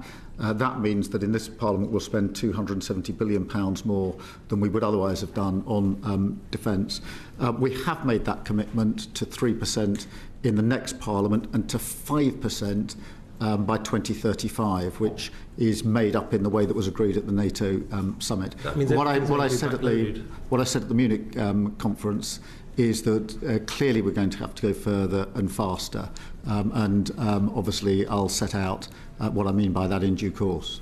One of the things you can do, Prime Minister, is to give indication of future orders, even if they're not that funded at this point. Is that something that you're considering? Yeah, can I just address that both in relation to the DIP process and any defence spending? DIP, Defence Investment. Yeah, I'm so sorry. Nothing we're doing now in considering the DIP is interfering with ongoing orders, and you'll have seen the Leonardo order go through 2 or 3 weekends ago, which was a very important order. Patricia Ferguson, partly on this issue. Thank you, Chair. Thank you, Prime Minister. Last week we heard reports that Type 83 frigate programme could be delayed to plug gaps in the defence budget. Do you recognise that such delays could hamper momentum which has been building in the shipbuilding industry in recent years? Yeah, I don't want delays, and that's why I'm insisting that there shouldn't be any delays in the order. It's really important that those orders continue in the way that is expected. Shipbuilding is obviously hugely important in Scotland. I was very pleased that we got the Norway frigate deal just a few months ago, which will provide at least a decade's worth of work in Scotland. It also ensures that there's interoperability between our frigates and Norway frigates, which is increasingly an important part of the strategic work that we're doing. But I went to the Clyde Valley, as you know, to see the workforce there, to thank them, and also to allow them to see that for them and the next generation there's more work in the shipyards for them. Moving away from BAE, which is partly in my constituency, and looking at Babcock's at Rosyth, they're on track to win a £1 billion contract from the Danish Navy for Type 31 frigates. Can you tell us how close you think we might be to securing that deal? And at a time when the Royal Navy is very stretched, how do we ensure that we get the right balance between exporting frigates and retaining them for domestic use? Yes, for Babcock, firstly, we've obviously already done a deal with Indonesia, which is important for Babcock's Rosyth shipyard. On the Danish deal, if you'll forgive me, I won't go into huge detail other than to say we're working very hard on it at all levels, including at leader level. I very much hope that we can make progress. It will be on the same strategic basis as Norway and actually Typhoons that we did a deal with Turkey on, which is this question not just of the orders, but how we integrate and work strategically with our NATO partners. But I'm very happy to update you privately with further information about the Danish proposal. And how do we ensure that balance between exporting frigates and retaining enough for our own use going forward? We need both, and we need to get that right. But I can't stress enough the interoperability. The fact that Norway and us will have the same capability, which means that our service personnel can work on their frigates, their service personnel can work on our frigates, is a really big step forward. We've all said Europe needs to step up and do more. I absolutely subscribe to that. I've argued with my at leader level with Europeans that what that means is not just more defence spend, but more cooperation and capability and coordination. And what I mean by that is having capability. If we've learnt one thing from Ukraine, it's that by having different capabilities over the years, when we've then tried to work that together for the benefit of Ukraine, it's been more difficult than it otherwise, in my view, should have been. So I'm trying to fix that at the same time. Thank you. And the Scottish Affairs Committee visited Fastlane in autumn 2024, and while we were there, we saw for ourselves the scale of investment needed to maintain that base's operational readiness. What investment is being made to ensure that Fastlane and Lossiemouth bases can continue to maintain NATO's defence posture in the High North? Well, this is kept under constant review because it's of the first priority, and it is my job to ensure that we have the resource necessary in relation to what is the most important deterrent that we have. And as you know, I've been up there myself for a number of purposes, but not least to welcome back the incoming crew of a submarine. And I have to say it was a very humbling experience. They'd been at sea for a very, very long time, not knowing where they were, but working 6-hour shifts from the moment they left to the moment they came back. I also spent some time with their families who were to receive them back early the next morning and to say thank you to the families who, of course, had spent all that time without their loved ones. Thank you very much. And personnel is a really key issue too. What work are you doing with the Ministry of Defence to ensure that we are recruiting at the right rate that we need? Because there's been a long-standing issue with lack of personnel. Yes, and thank you for raising that. We are turning around the recruitment, and we're now recruiting at a higher rate than was previously the case, holding on to people and retaining people for longer. I have no doubt that the fact that we put in place a pay increase that properly reflected the work that they're putting in, and have made commitments when it comes to things like homes and accommodation, are amongst the reasons for that. Not the only reasons, but they do matter, that people feel valued for the work that they're putting in. So we're turning that around. I have somewhere got the figures. I'm very happy to write to the committee and provide the details of them. But the direction of travel on retention and recruitment is now in the right place. Thank you. Well, we know that the Defence Select Committee and the Public Accounts Committee have spent some time. Well, there we have it. The Prime Minister currently answering questions from chairs of the committees of Parliament. It's known as the Liaison Committee. It happens periodically in the parliamentary calendar. So these MPs we're seeing questioning the Prime Minister, each a chair of their own committees. We've heard, of course, from Tan Desi, the chair of the Defence Committee. Bernard Jenkin there is talking as we speak, but ultimately the Prime Minister had a lot to say on the war in the Middle East. He revealed that we're sending defensive missiles to Bahrain, Qatar and Saudi Arabia, and spoke about our interoperability with some of our European allies as well. Yes, in particular Norway. The most interesting question, though, was when he was asked, Iran, how long is this going to go on for? And he obviously, no one knows. It's a crystal ball moment, isn't it? He said, I don't know. It could go on for some time, but he believes the conflict will end soon, and he is backing Donald Trump in talking to the regime. He doesn't want to fall into false comfort, though, and a quick and early end. And he also opened by obviously talking about the horrific attack in North London on those Jewish ambulances. Absolutely. Well, we'll be keeping across this, of course, and any interesting notes that the Prime Minister says, which do occasionally happen, well, we'll, of course, bring them to you throughout the day here on GB News. But that's it from us this afternoon. Thanks indeed for being with us. We'll be back tomorrow. Exactly. You and I, once again, tomorrow from midday. But up next here on GB News, it's Martin Daubney. It's a prize package worth over £92,000. There's a totally tax-free £25,000 in cash that you'll be able to spend on anything you like this year. Plus, you'll also get to drive away in a brand new Benevan 122 campervan. Courtesy of Marquis Leisure, this latest 2026 model comes fully loaded with everything you'd expect. For another